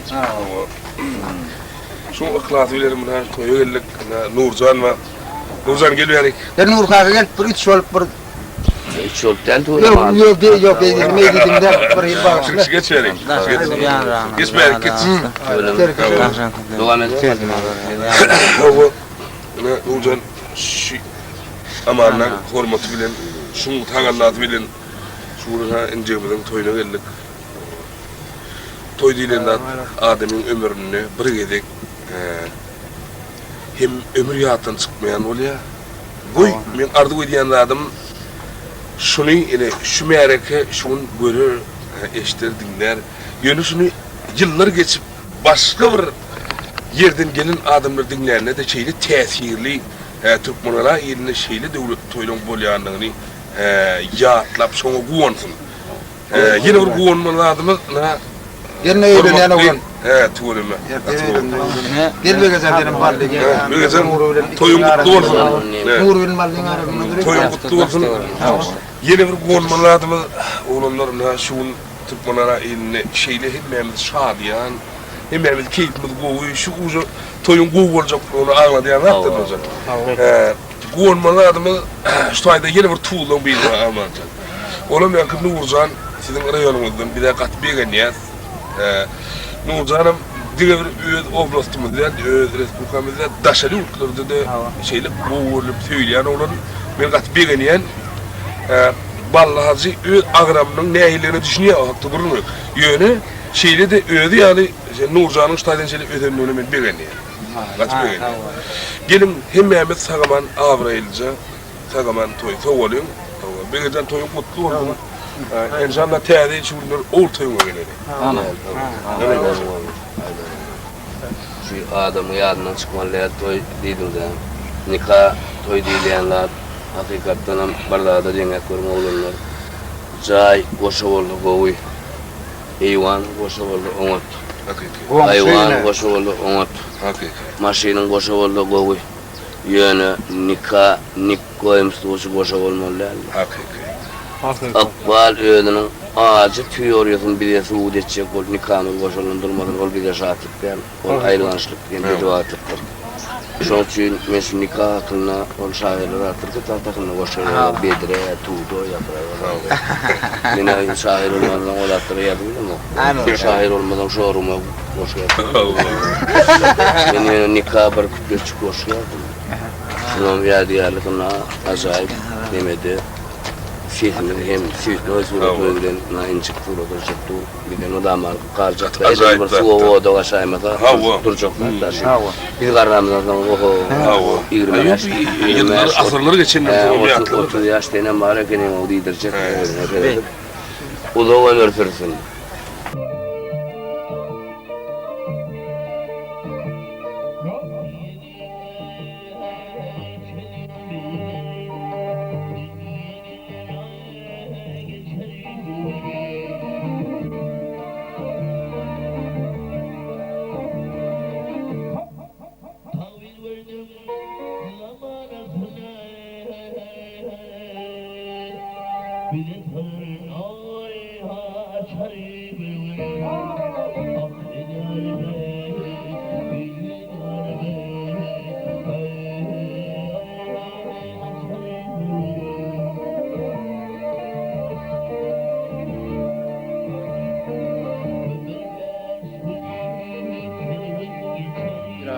Umman bay şu ýolun bir has bolýaly ýolun köp bolýaly vilayatda öre aýdymyň sagdymyň öýde ýerine ýetirýär bolýar da ýagny akordionny kwarta diýilýär, kwarta pinta şu dutaryň iki perdäni bile goşup çalyp ýa-gyjagam şu bir sesde ýerine ýetirip bolýar. Şu mariolny ýa-da kwarta görnüşini ýerine ýetirilýär.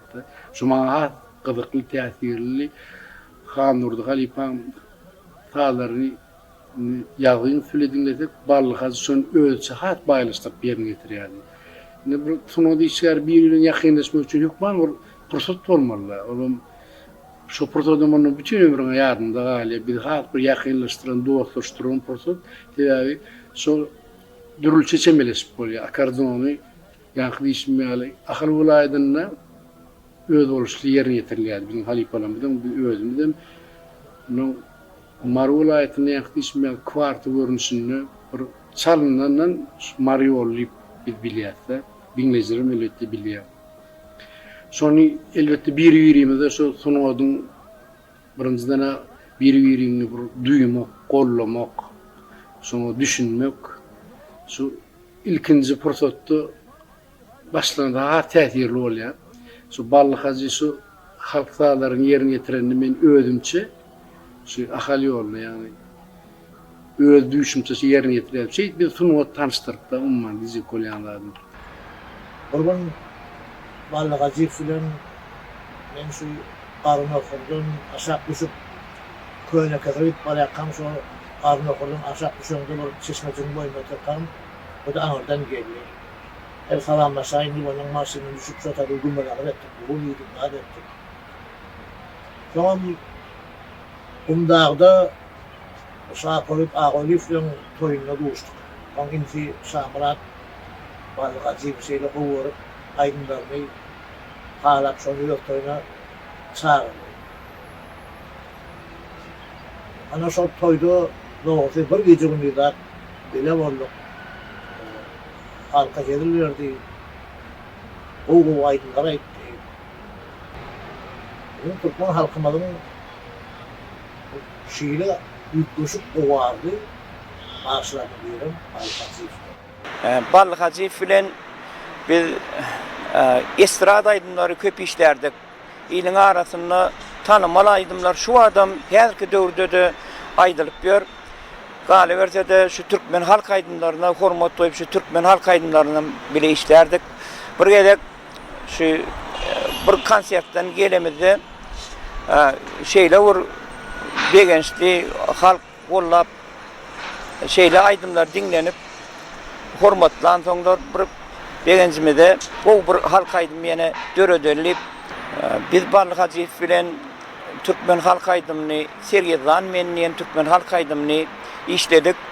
Onum Türkmen televizyonuna çıkış ettik.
hakiki sataşmak mahamiyetler etti.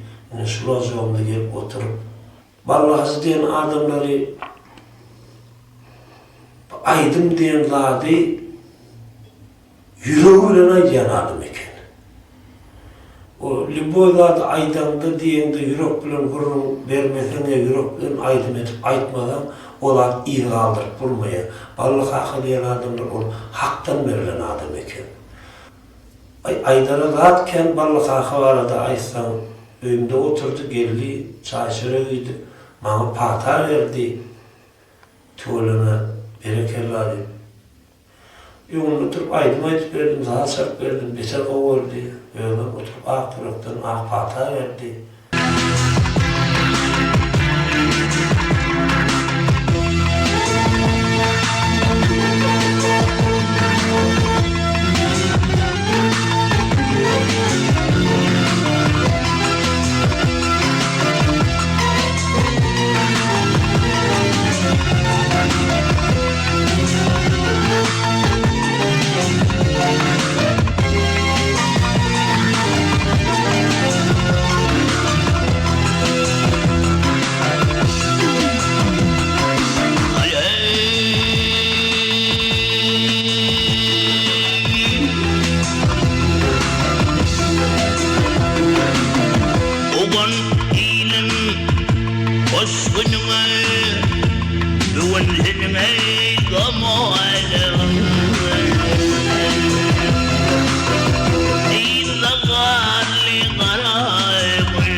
Benim gören beni vallahi seni buna yaatlamalı, keyin yaatlamalı.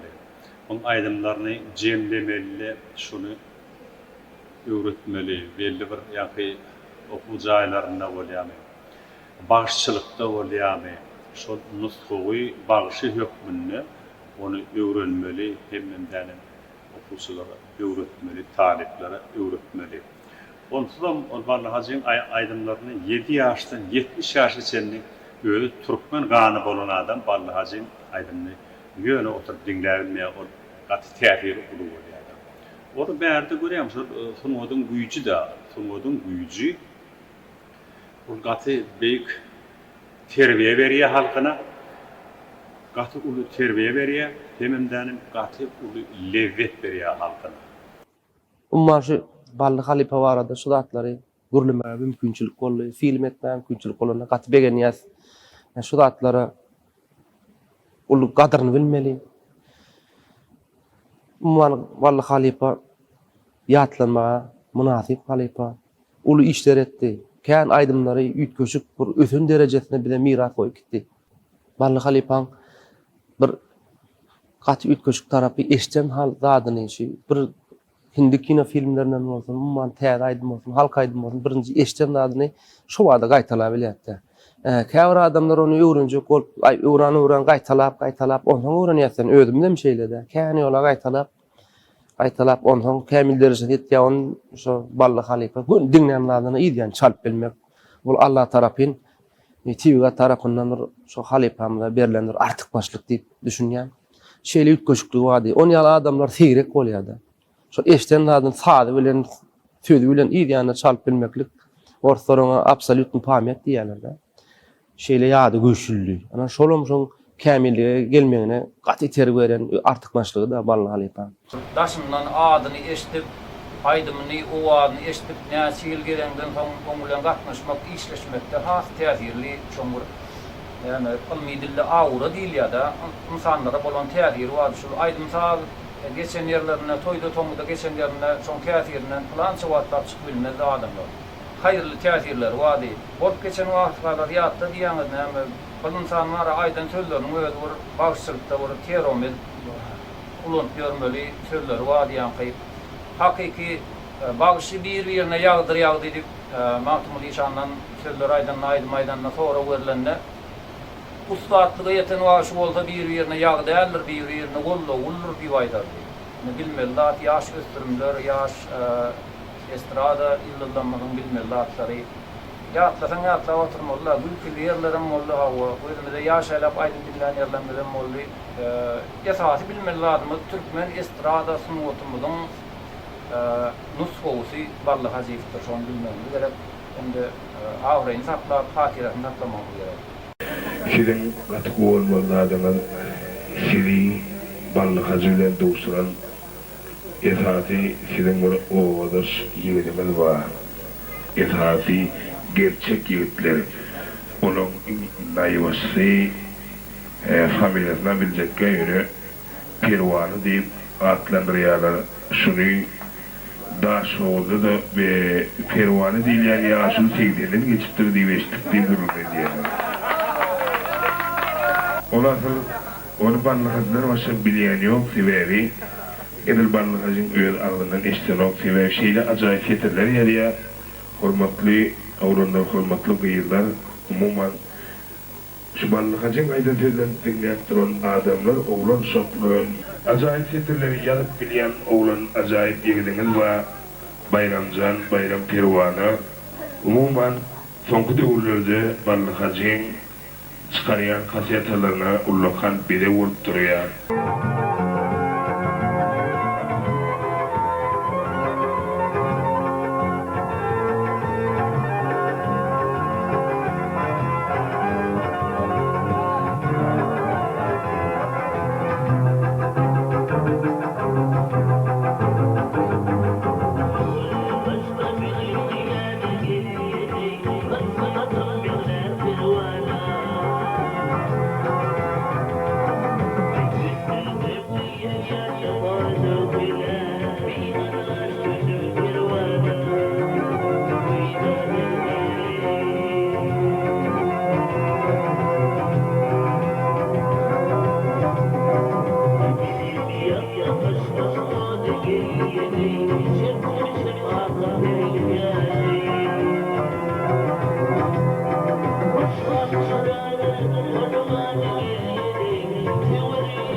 Bundan yağın sünnün öğrül kalıpı tutulanla döwürde şol bile özünden kiçem bolsa sen şonun öwrünün zadyny özüňe şonu özüňçe baýlaşdyrdyň. Olam halipa bir senetkar ustady hormat şolar ýalrak diýip düşünýär. Şu sözüň bar umum jemini alamyzda balhazyň araslygy, şu sunuzy çemeleşi, bir öňüne goýan maksady ýetjek bolşy. Ine sahdadym şu bilse de son halipalardan sorap, son şeytek, näil ýerine düşýänini bilerek üç maslahatly sardylar. Vallahi bana dedi şu köynümüzün garında doktor elime bildi. Ben aytdım, ey bardıcan dedim, bir gidip göründe adını gitsen kovalamadın mı? Şunun bir göreyim ne deyipler.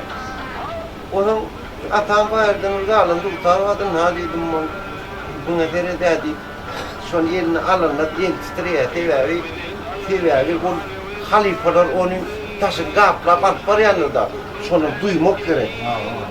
Halifahan duymadan, karı duymadan, halkı duymadan bandmor kolunu. O zaman hayran alamırlar var. Tutarda da bir aracık açarlam ayttam mı? Tutarda da şey aydınlanı bir çalma mı? Onun halk sağlığından halk sağlığı kaptı el verdi de var.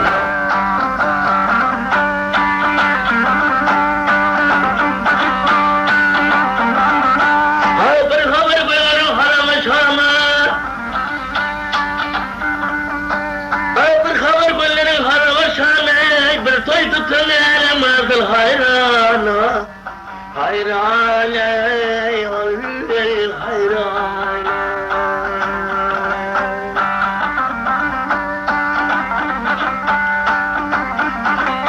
Arabulla kırtıklığını çeken bir yana İki yaşlıların temin gelin çal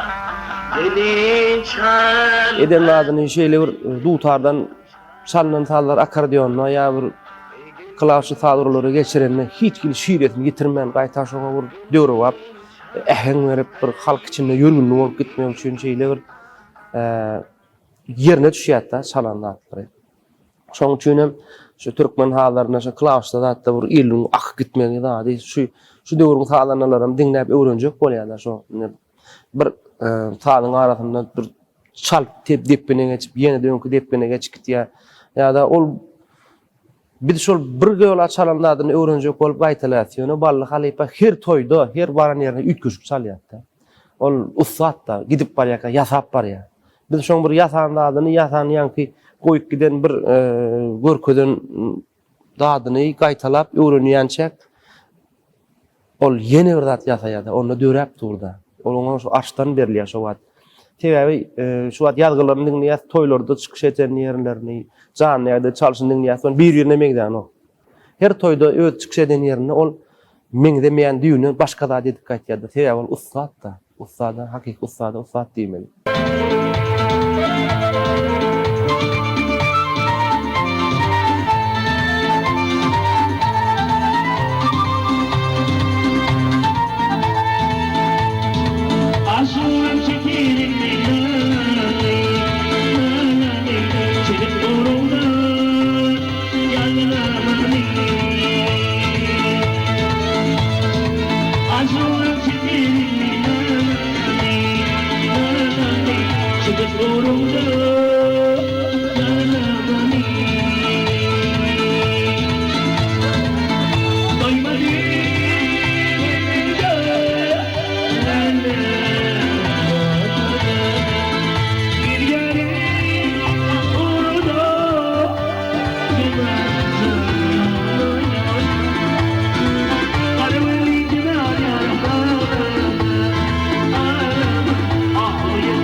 Klaus tawurlaryny ýerlikle ýerine ýetirdi. Ýani öňüne 3 tane gural goýup, şonuň özüne gerekliklerini goýup, ýerine ýetirýän teslerini aýdymlaryň soň öýkünýänler şu Bally Hazin ulanyň tesleri, şu Bally Hazin goýýan kakular, depinler diýip, şoýam teriçli rahmetemmada ýaşlar üçin.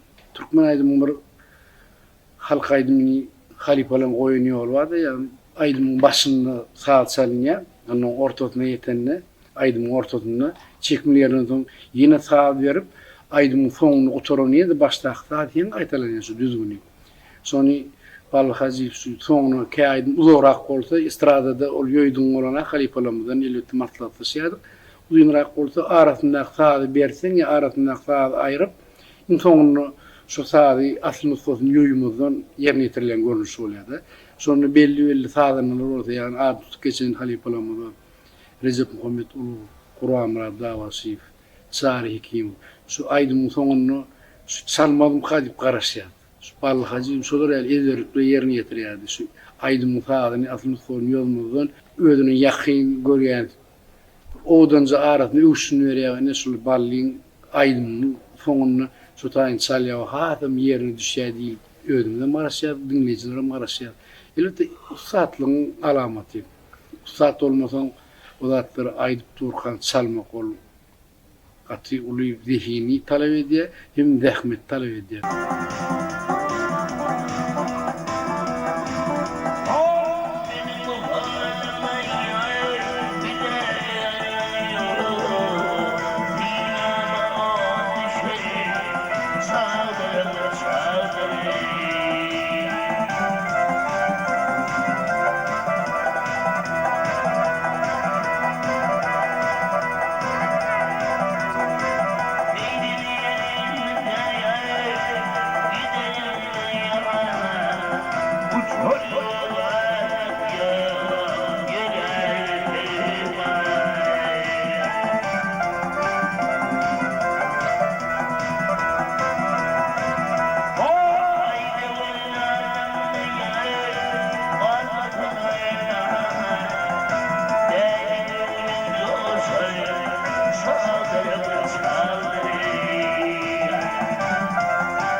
Arayıncık o oturun yaşa geçirdi. Aklım kim tarafından yazıldı diye. Şimdi şunun daha işletti de o kapberayım gitti. O kapberayım. Balla hacı hakta burun edilse, ödöydümden himlenirsin aydımı. Sözlerini bilmesen aydımın eğer himlenirsin onun çalan saatine. Türkmen sunmatunun beyikli sosu, halk aydımların hak halifası.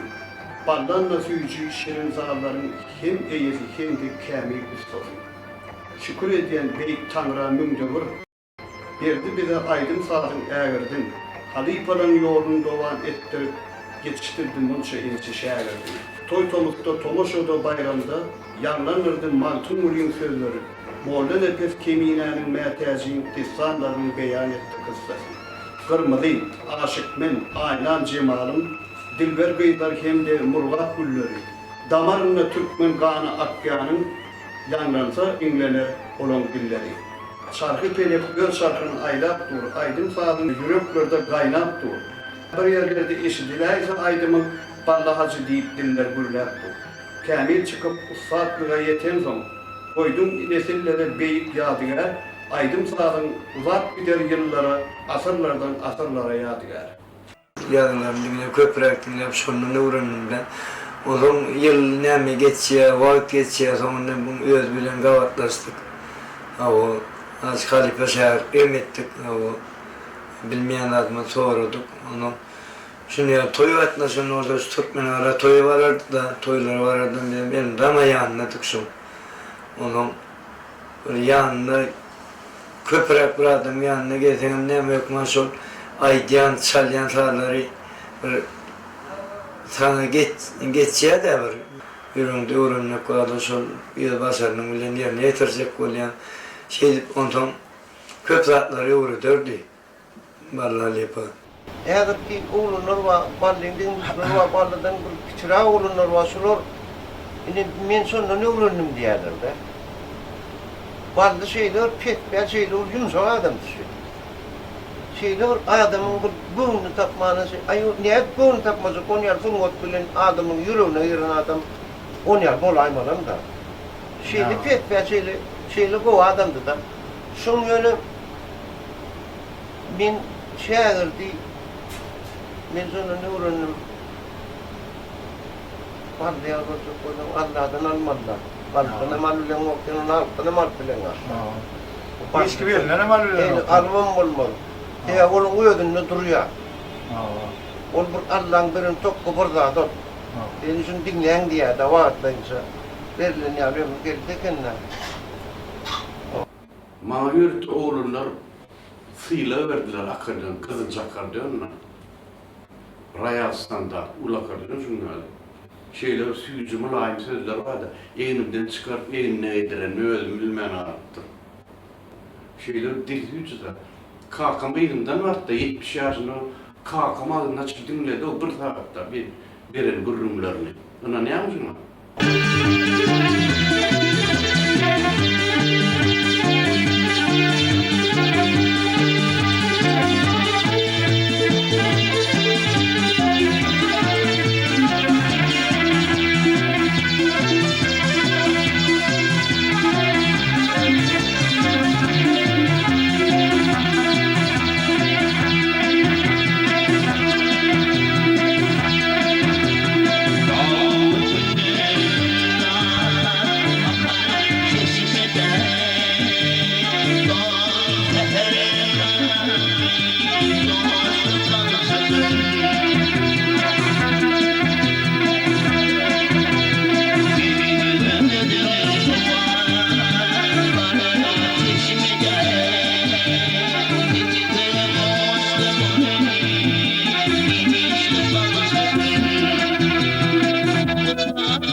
Ballı hazin buraya mı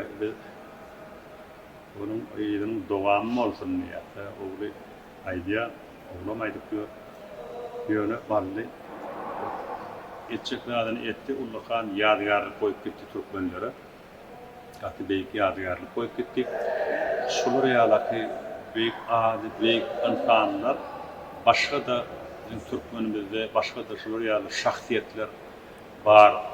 Başka da sunut aleminde, medeniyet aleminde, alamda, bilimde, her oradan şu balla hacin dereceli yani belin dereceye yeten Türkmenler var. Sol Türkmenleri elmedama ayamalı, sol Türkmenleri elmedama öğrenmeli. Olu halkın bir beyik oğulları olup duruyor da.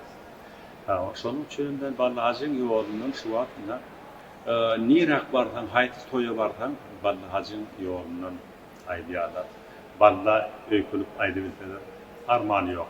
Şöyle göreyim o ballayalı ödümü yol tapmak için Allah Teala veren katı bu işli kudreti gerektir. Bağışlanmadan toğun götürmeyip öykünü ya birbirine öykünü var ya da. Öykünü aytmak başka da. Öykünü aytmak aydımçı oluyor. Bağışı olmak. Bağışı olanda çok yani nuskoy olsa bağışı oluyor. Ödünün dörtsine bağışı deyden çoğul bağışı deyip oluyor. Sağ bağışı deyip oluyor. Gırman bağışı deyip oluyor. Ya Nur Hal Mehmet deyip oluyor. Ya Anver'de Attanov deyip oluyor.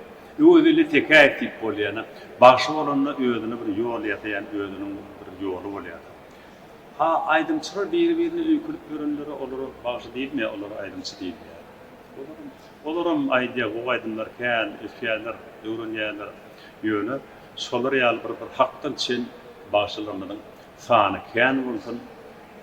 Türkmen halkına bir belent aydımlar, şerpa yetsinler. Beyik kompozitörlerime dörötün, beyik ballı hacılarımı dörötün, şahirlerime dörötün, aydımçılarımı, her oradan, oper oradanım dörötün, Suriyadaki zekinlerden başlaya, belent dereceye kalmak için, Suriyadaki zekinin, Suriyadaki Allah'ın verinde budur, zekinin başlanıyor da. Ben kisirak kan şu Aşkabad'a da gelince halk geliyordu kakım. Sonra bir gerek gelemedi. Şu kiçirazık ritim blok bilen kakam aytdı. Oğlum sen bir yadık edeyim de deyip. Ama benim kiçiraktım ayıp olsam birinci klas, ikinci klas. Sonra Türkmen televizyonunda yadık ediptik. Sonra ben ömrümde hiç saçarım yanımdan çıkmayacak yadığı. Kakam bilen bile yadık ettik. Yani sağlarına olup çıksettim.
Bizim toyumuz koşa toyu düğünlü, koşa toyu vardı. Yani yine ölüştüyor, gizlen birem geliptirler. Şükürün 40 yıl belli yanınları, 40 yıllardan duşyanını eskittirler. İnha şöyle senin şuun ki 40 yıllardan duşyanını eskittirler, yönüyte geliptirler.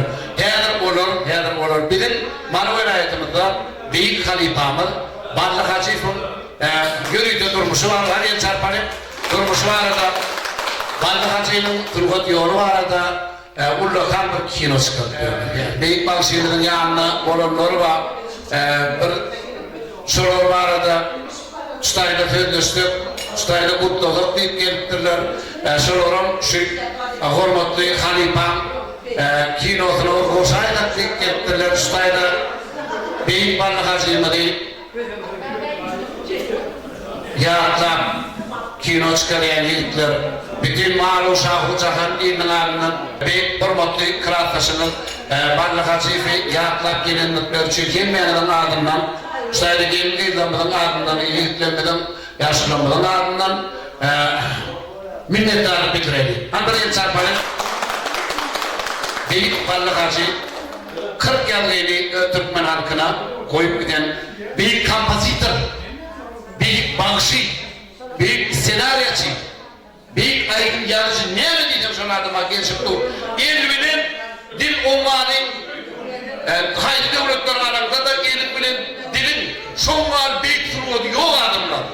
Ya aýdym aýdýarda taýyp uçar bilenok, ya taýyp uçardyk, ya gow aýdym aýdýarok. Şu ikisini başaran adam şu. Beyni bakışı 100 yıldan sonra görecek mi, göremeyecek mi, gideredir. Bana karşı tilin kıraatlaşımız olmalı, tilin büyüklük çok. Tilin de büyüklük, tilin de büyüklük. Kimin kıraatlaştığıyla bana karşı kıraatlaştığıyla her bir tanımayan yok şu an. 7 yaşlı 70 yaşlı tanımayan yok. Şu bakışıyla diyemediğilik yaşa çıkıyordlar, tavurum. Berekeller, bu işe diyelim. Bu işe diyelim.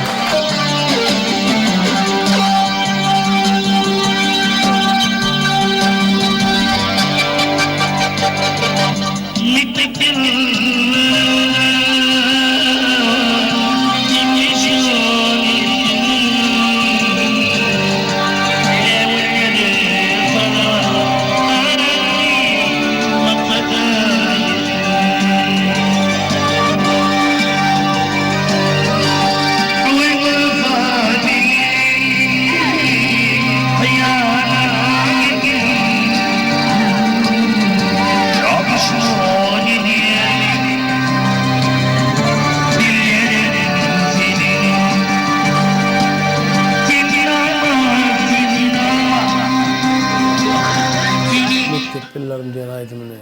Onun kayan halifeler aytti. Benim govar yadım, kiçiliklerim dinleyedim şolaydım onu. Arzu var sağdandan. Arzu Huday verdi.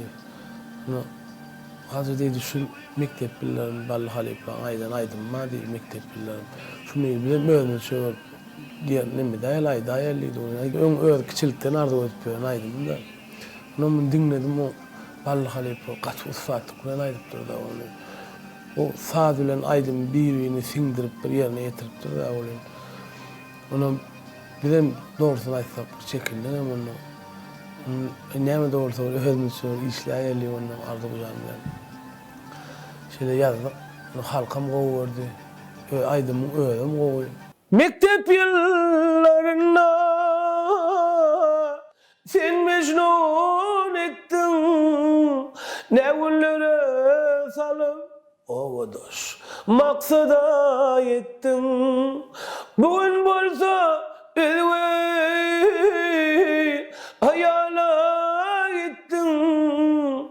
Yapışmal ediyemi kılatmış dillerin senin.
Vereceğim kovuğun, asmanını duruversin.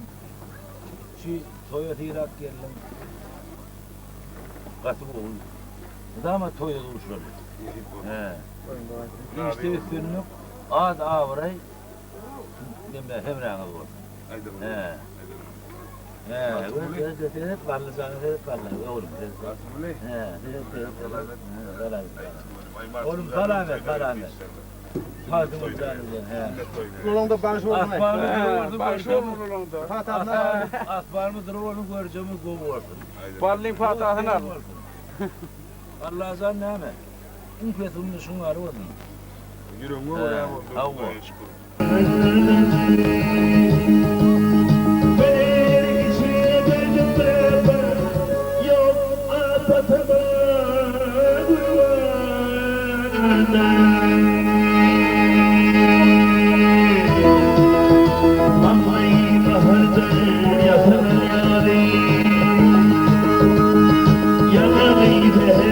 Ballı diyen adam bir halife. Dünya yan adam öyle dünyanın dörtüncünü hava verip durur. Aydımlar yanlanıp durur. Halifamın kampada yetirip. Köp aydımdan ağıftarı. Köp sağlam. Ballı hazifi akrasır koşkaydanım mele. Büteşkeş verilen şekilci ömrü. Kuvanıp geçirin, söyüp geçirin. Kituvden kineden belen davalın. Paykada pekime uyup geçirin. Ödünü tanımak bolsa neyse kıyın. İyilgün tanar. Ballı hacıyan, ona yakındır, yakın. Yaşama dünyada oğluğun, bukun, dünyanın güzelliğini duyup geçirin. Seher, ihlas ile sayranına koşulur. Hiç kim dinlemese ağlayarmışlar. Undurmasın dosyar, doğan kardeşler. Sarpacakla hormat koyup geçirin. Yaxşı var, yaman var. Etmeli inkar, bir günah gelin mi gitme günahkar. Ömrüm tiz geçtiğim geçmedim diker. Eğer kimin yaşadım deyip geçirin diye. Yakupcan, ingu var olur sana. Ömrün kalkınca ben demedim. Kalkın ömrü tiz geçelim olsa katı eğer kimin yaşanır, halkın yüreğinde yaşayandır, ömrüm yaşandır. Sonun çünümdanı ballı hazırlayıp, ben katı bir çın yüreğim bilen kalkın. İnim hükmünde, şehirdim hükmünde diyeyim. Katı uğrayadım, katlaşayadık, yaş olan, bizden ha, yaş olan. Son kutu olurdu, ben Moskva gittim, okudum. Onun geleninden sonra beyarda iyiyem, yiyin benim kanalyan, beyik başı, ahı başı tuttuk. Onun ömrünün ahirine çelinen, ağırını yitirmem, mertebetini yitirmem, ömrünün ahirine çelinen.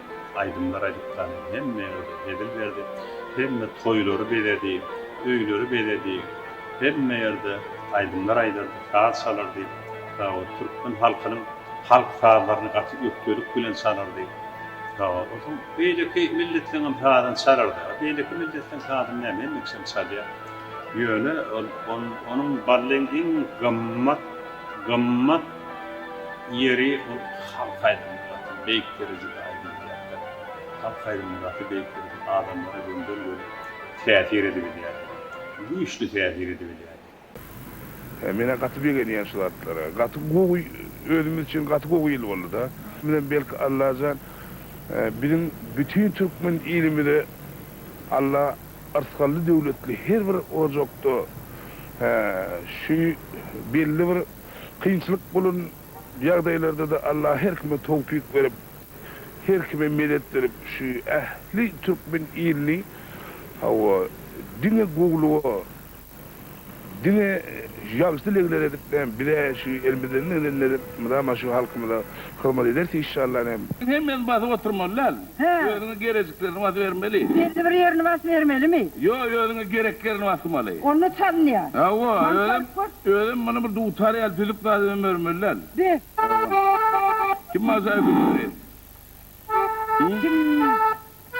Suvasin tanır mı? Hani? Ay elmemeli hanedemin yolun ey ay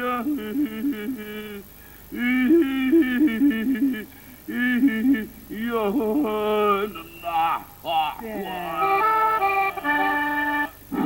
Vallahi söyleyemezsin. Ay katı bir gıdımeti oluyor soğurun onu.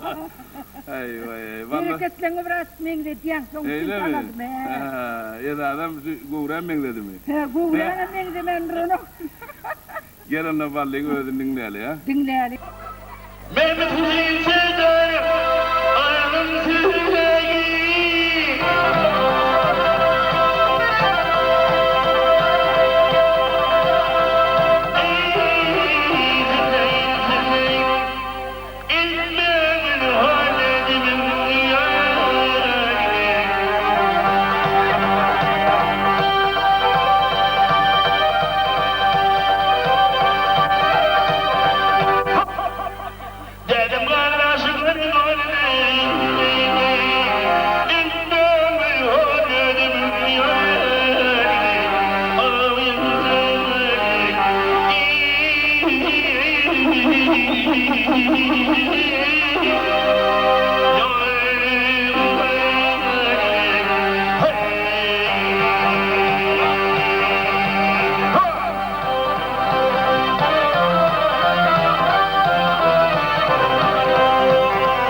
canlı görüşde bermekde ulukan köp türlüs geçmeli bolýar. Şonuň üçin köp türlüs geçýärdik özüne talapkärligini, petbärligini, onu aydymyna da düýp bolýar. Şunu diýýär, şu aydymyny ýüzüni görmesden alyp başlayan birinji akordundan ya başta aydymyň bendinden şuna Ballı Hacı faýda, şuna ýa-da Recep Ulu faýda, şuna Atawa Çarwy faýda. Şonu Murat Tokay faýda diýdirmek üçin öz ýüzüň bolmaly. Şonu da öz bir garaýşyň halipalar dinläp, halipeden öwrenen adam özüň öwüşüni berip, öňde maksat goýsaň elbetde ýetip bolýar. Üçin şonun şu kärdesinin için Ballı Hacı üçin görkezdi. Halkyň içinde de toýlarda, zawaralarda Türkmeniň zany pehma ýaşdyna atlardy. Türkmeniň estradasyny oluny Ballı Hacı ulukan bir goýdy, öz ýolny şu Ýewropa taýrolny Türkmen aýdynyň näýli şirin azyp ýerine ýetip bolýarny gönüňün şähertlerini görkezdi, göreli. Biz ineleken Slojokda ejekem ýekejoglugy pad edip şoňa ejekem tarpa goýup bir goşgu düz pih tagynyň üstü bilen goşgu düz biz öz tarpa goýan, öz bir hormat goýan adamymyz Ballı Hacı şonu aýdym aýtsam, şoň aýtmagyny isledik dedi. Ne Ballı Hacı Pahir Ballı agamyň hormatlap, silap, Slojoga gelip duýduny, şu oja hormatlap, şu şehidimiz ýatlap, ýegenim ýatlap geldi Pahir. Özüniň de ýatan ýer ýakty bolsun. Jaý cennet bolsun. Pahira taňyr ýalkasyny aýtýar maşgalasyna. Aýal şeker Pahir bilen ýeldi.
Bugün kunde şol Ballı Hacı Fiyal Ustad bağışsadan damıdı. Şeyle yatlap ol hakkında ulu gepleşikler edip, ol hakkında ulu o filmler edip, onu bugün kunde bizim Berkara devletin bahtiyar dövründe mehriman hem kahraman arkadan dörü diyen mümkünçülüklerinin peydalan şunun ehli Ballı Hacı hakkındaki tele gepleşikler edip, bunu şeyle gepleşikler kol tayalap onu gelecek netlimize ulu mektebet koymalı. Öyle Ballı Hacı'nın şol mektebe, şol görülde, şol ustatlığa sağda münasip, sağdan da bakşı yigitleminin bir yerde. Ballı Hacı deyilende Türkmen aydım sağında onun ayretin yol örülüsü var. Onun ayretin çeper sağ çalvilliyerliği var. Onun ayretin şirin aydımlar aydımilliyerliğinin ayretiyle var. Onun şol naatları cemleyebilen büyük adam kâçılığı vardı. Haçan görülende de şol adın iyine can koşup Şeýle bir seni ulu hormatda goýup bir şeýle salamlaşyp ulu hormat goýardy. Diýmek bilen şol atlar ähli adamlar bagşanyndalan aňynda ýüreginde galyp bugün künde ählerde Türkmenistan'ın at kadının artıydı. Ballı Hacı fiyatlarında in ona sözler bile, in ona süyücü sözler bile, onun edebi sağ çalmış aydım ay şakında yatlanırdı. Bu zatlan öyle bugün künde bizim şeyle ustad Bağıstan'ın içinde Türkmenistan at kadının artıydı. Ballı Hacı'nın yatlanmağı Türkmen halkı için ullankan bir vaka, ullankan hormat boldu. Aydım tanmış da olsun. Onu da in gowuryan Bağışın bilen doğuşmak, söhbetdeş olmak, şol adama ulu bağıtmak hadiyan. Daha şükür şu bağıtmana nesip etti. Sebabin ingovor dinleyen Bağışın Ballı Hacı'nın çağırıktan görmek nesip etti. Sebab o vadaşım. İlçe küçük Ballı Hacı bir 4 yaşta beylemde yaşayadı. Ağam bile katlaşırdı, dostu, üyelerdi. Görüyorduk, salamlaşıyorduk, oynayadık. Şeyle hem Ballı Hacı şu teklif ettiğim uğururdu. Şu 2000 yılda buradaki anne varımda ayttım, ağam dedim, o dostlarım, oğlanlarım ayttılar. Aşk minniyen aydım, teden işledene dedim onu. Ha dedim, bornim dedi, şunu sen inin toyunu toğu dedeyin dedi.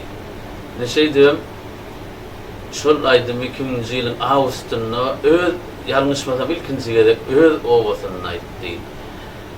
Ana şol aydım şu Ballı Hacı'nın ova dış müştaklarının tağalladı bilen teden işlerini. Arman şu aydan toyum, şenim toyun aydan da şol öz ovamızda en son aydan toyu oldu. En son giden çıkışı. Ahir ömrü geçseken yatan yere altı olsun, Allah rahmet etsin.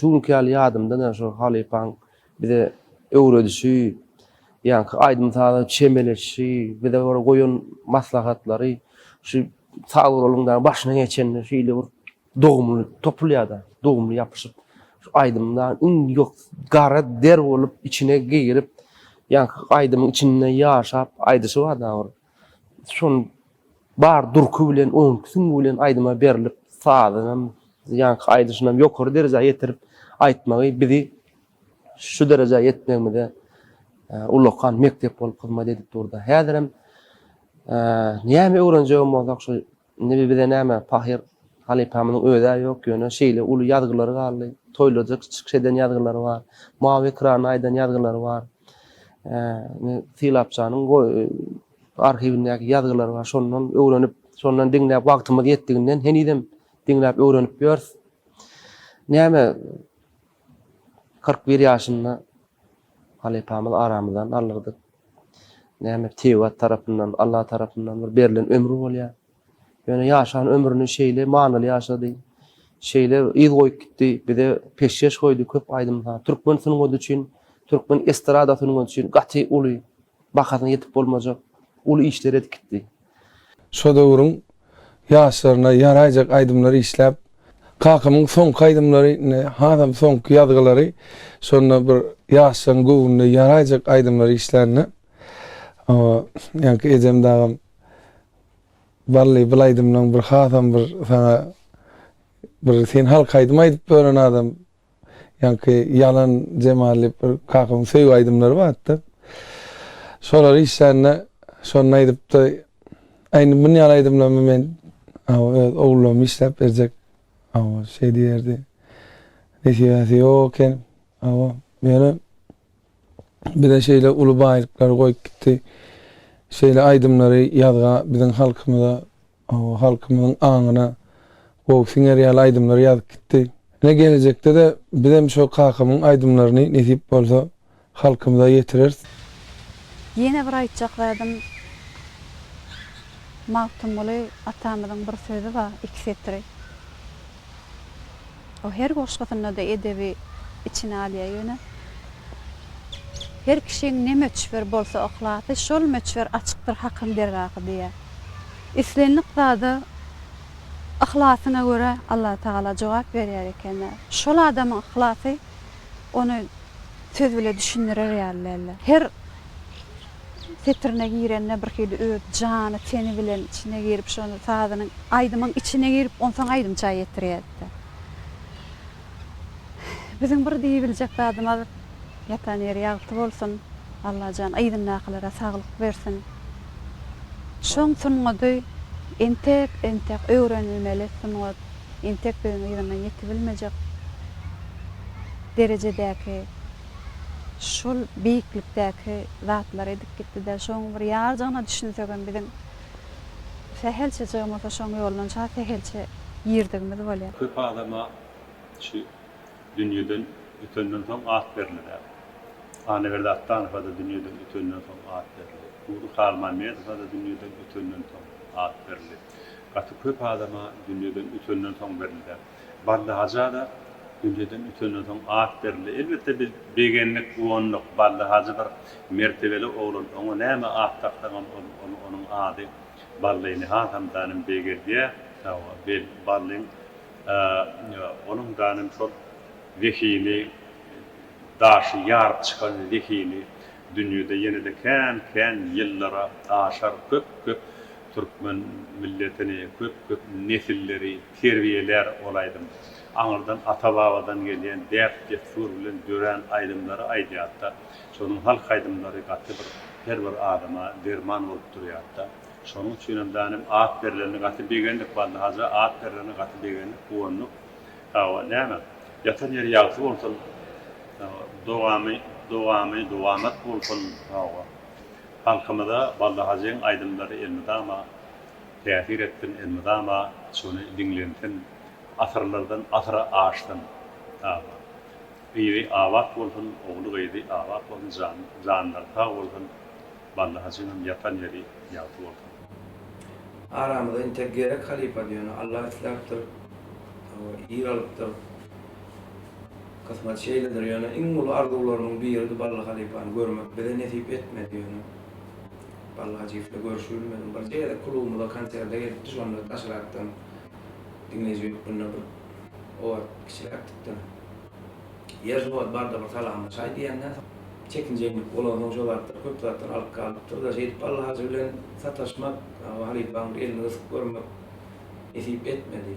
Türkmen'in sunu arada yerden hem yankı Uspenski dövründen hem giyiriliptir, köp aydınlardan nota geçiriliptir Türkmen'in halkta farklı orayda öğrenilipdir. Şol adamların ıhlatynyň netijesinde de kän arhivler bizim döwürde gelip ýetipdir. Şo döwür sunwada şey ıhlat edip Allah'ın adamların ıhlatynyň netijesinde bir de gelip ýetipdir şol atlar. Häzir günlerde de şu işler bilen meşgullanýan syýapçysy de kän taňryal karna edýän şolar ýa beýik halifalar ömür döredijili bu arada ýyllardyr material toplaýan meni eýer bilýänler şu günkü ýalgymyň aladagymyň 4-5 ýyl öňem bir agak geçenim bilýän onun aňyrakdan amal gelýän mümkin. Bulartara bir ömür sarp etmenler. Awazı de kän taňryal karna edýän bir barlyk hakaýaly Ali falan ömür döredijil bir hukman halk köpçüligini ýaýradylmaly. Hukman gelecekki şäherler üçin, gelecek nesil üçin şu zatlar halk içine ýaýrasa gowy. Yazılarda galfa boy. Bir de mardu ediyat şu adamla ömür döredijiliğine yeten üstünlüklerine yetmene mardu ediyat. Dünýeden ötüp geçenlerden soňky awraýlaryň halk içinde aýlanyp ýörüşi, älemişler adam gelmez, ak geler, adamy gelip ýörüşini bilem mardu ediyat, bilem gelecekde balka kadaň derejesine ýetibilsek Türkmen sunmadyna arada kendine ve bolca başımızı çekip kalıbilsek Türkmen'in odunu öz kiçicik ama boşandığımız koşup kalıbilsek, dünya yüzüne öz bolumuzu çekip öz iyisimizi, öz renkimizi dünya yüzüne de yayıbilsek bize de oluyor. Ondan olar bu yok da eylelan gibi. Sonra işgarının bar ardığı şol işinin neticesi. Size de şol ya ullokan neticelere yetmenin ardığı ediyen silapcan canınız sağ olsun inim işinizi tümlük. Sene doğduğuk şu dönem bir şeyi şovşun dinleyen ve katıp dinleyen şovşun olanlar ağırlar in her himmenin şey küçük ölçü yaşından ölçü aydıma düşünceyen yoldaşlar için aydıma düşünüp hormat koyup şov kurundan zahir koyan mehriban doğanımız ağalarımız dostlarımız evli eşlerimiz için bakmayı diyen aydıma aydıp vermek için radyoların oğlanlarının tabii bir toyunu başlıyor.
Oturup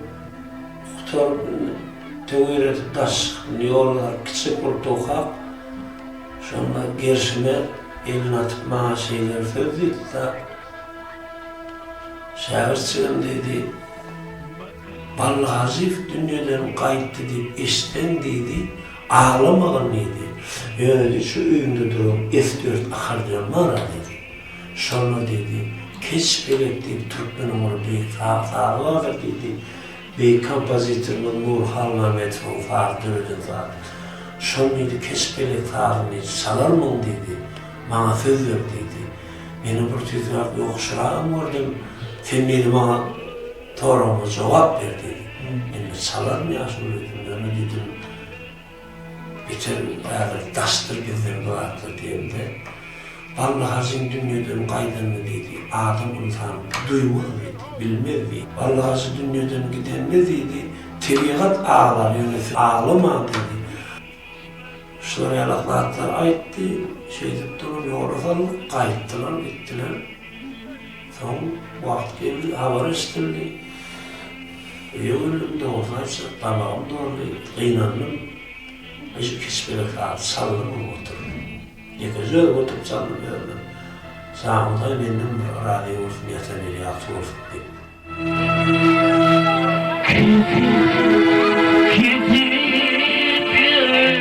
Noyavray'ın 13'üne Türkmen öyle arasında da sunut elemine ulu yitke şeyde var oldu. O şiirin özünde eyyem Türkmen estradasına 3. nakavut.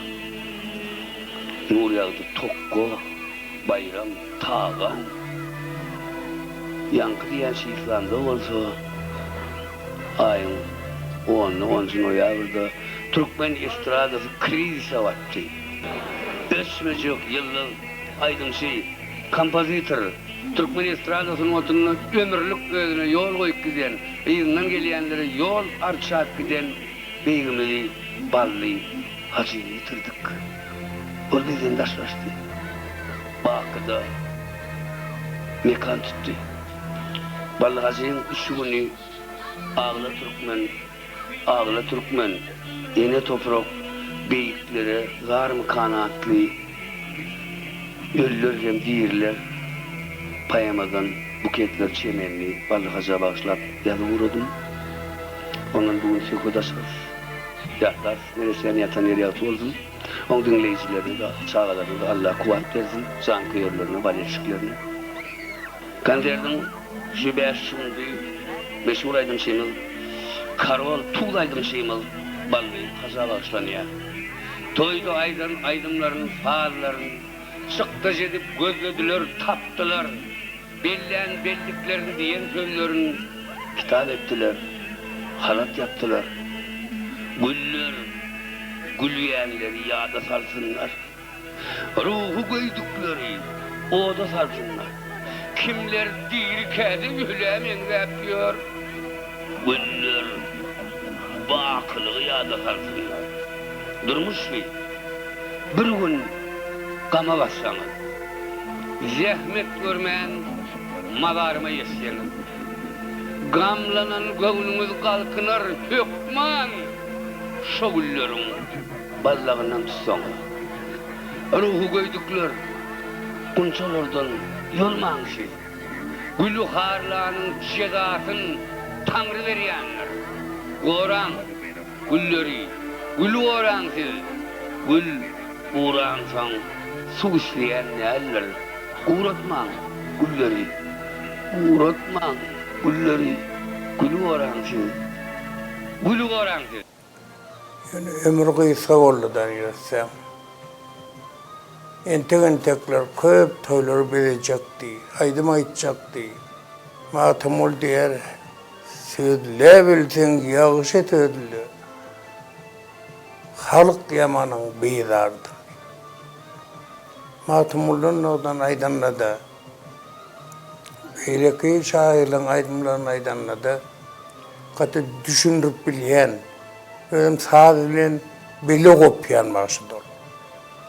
Olakta yatlamağım bana hem ağır hem yengil. Sebebi görüşüp çıktıran adamın da ağzında. Görüşüp doğurduk, el cenni. Ola uğurlan yana. Olin tekler yatlanacak adamdı. Ol halifada doğru yetişen adam. Yatlamak hem ansat hem kıyılmağa da oradan. Diyen kişi göz oturan adamın olan. Ve onu yok kabulün etmek eriyetli oluyor. Yatan yerine yatı oradan. İmanlı ol. Bismillahirrahmanirrahim.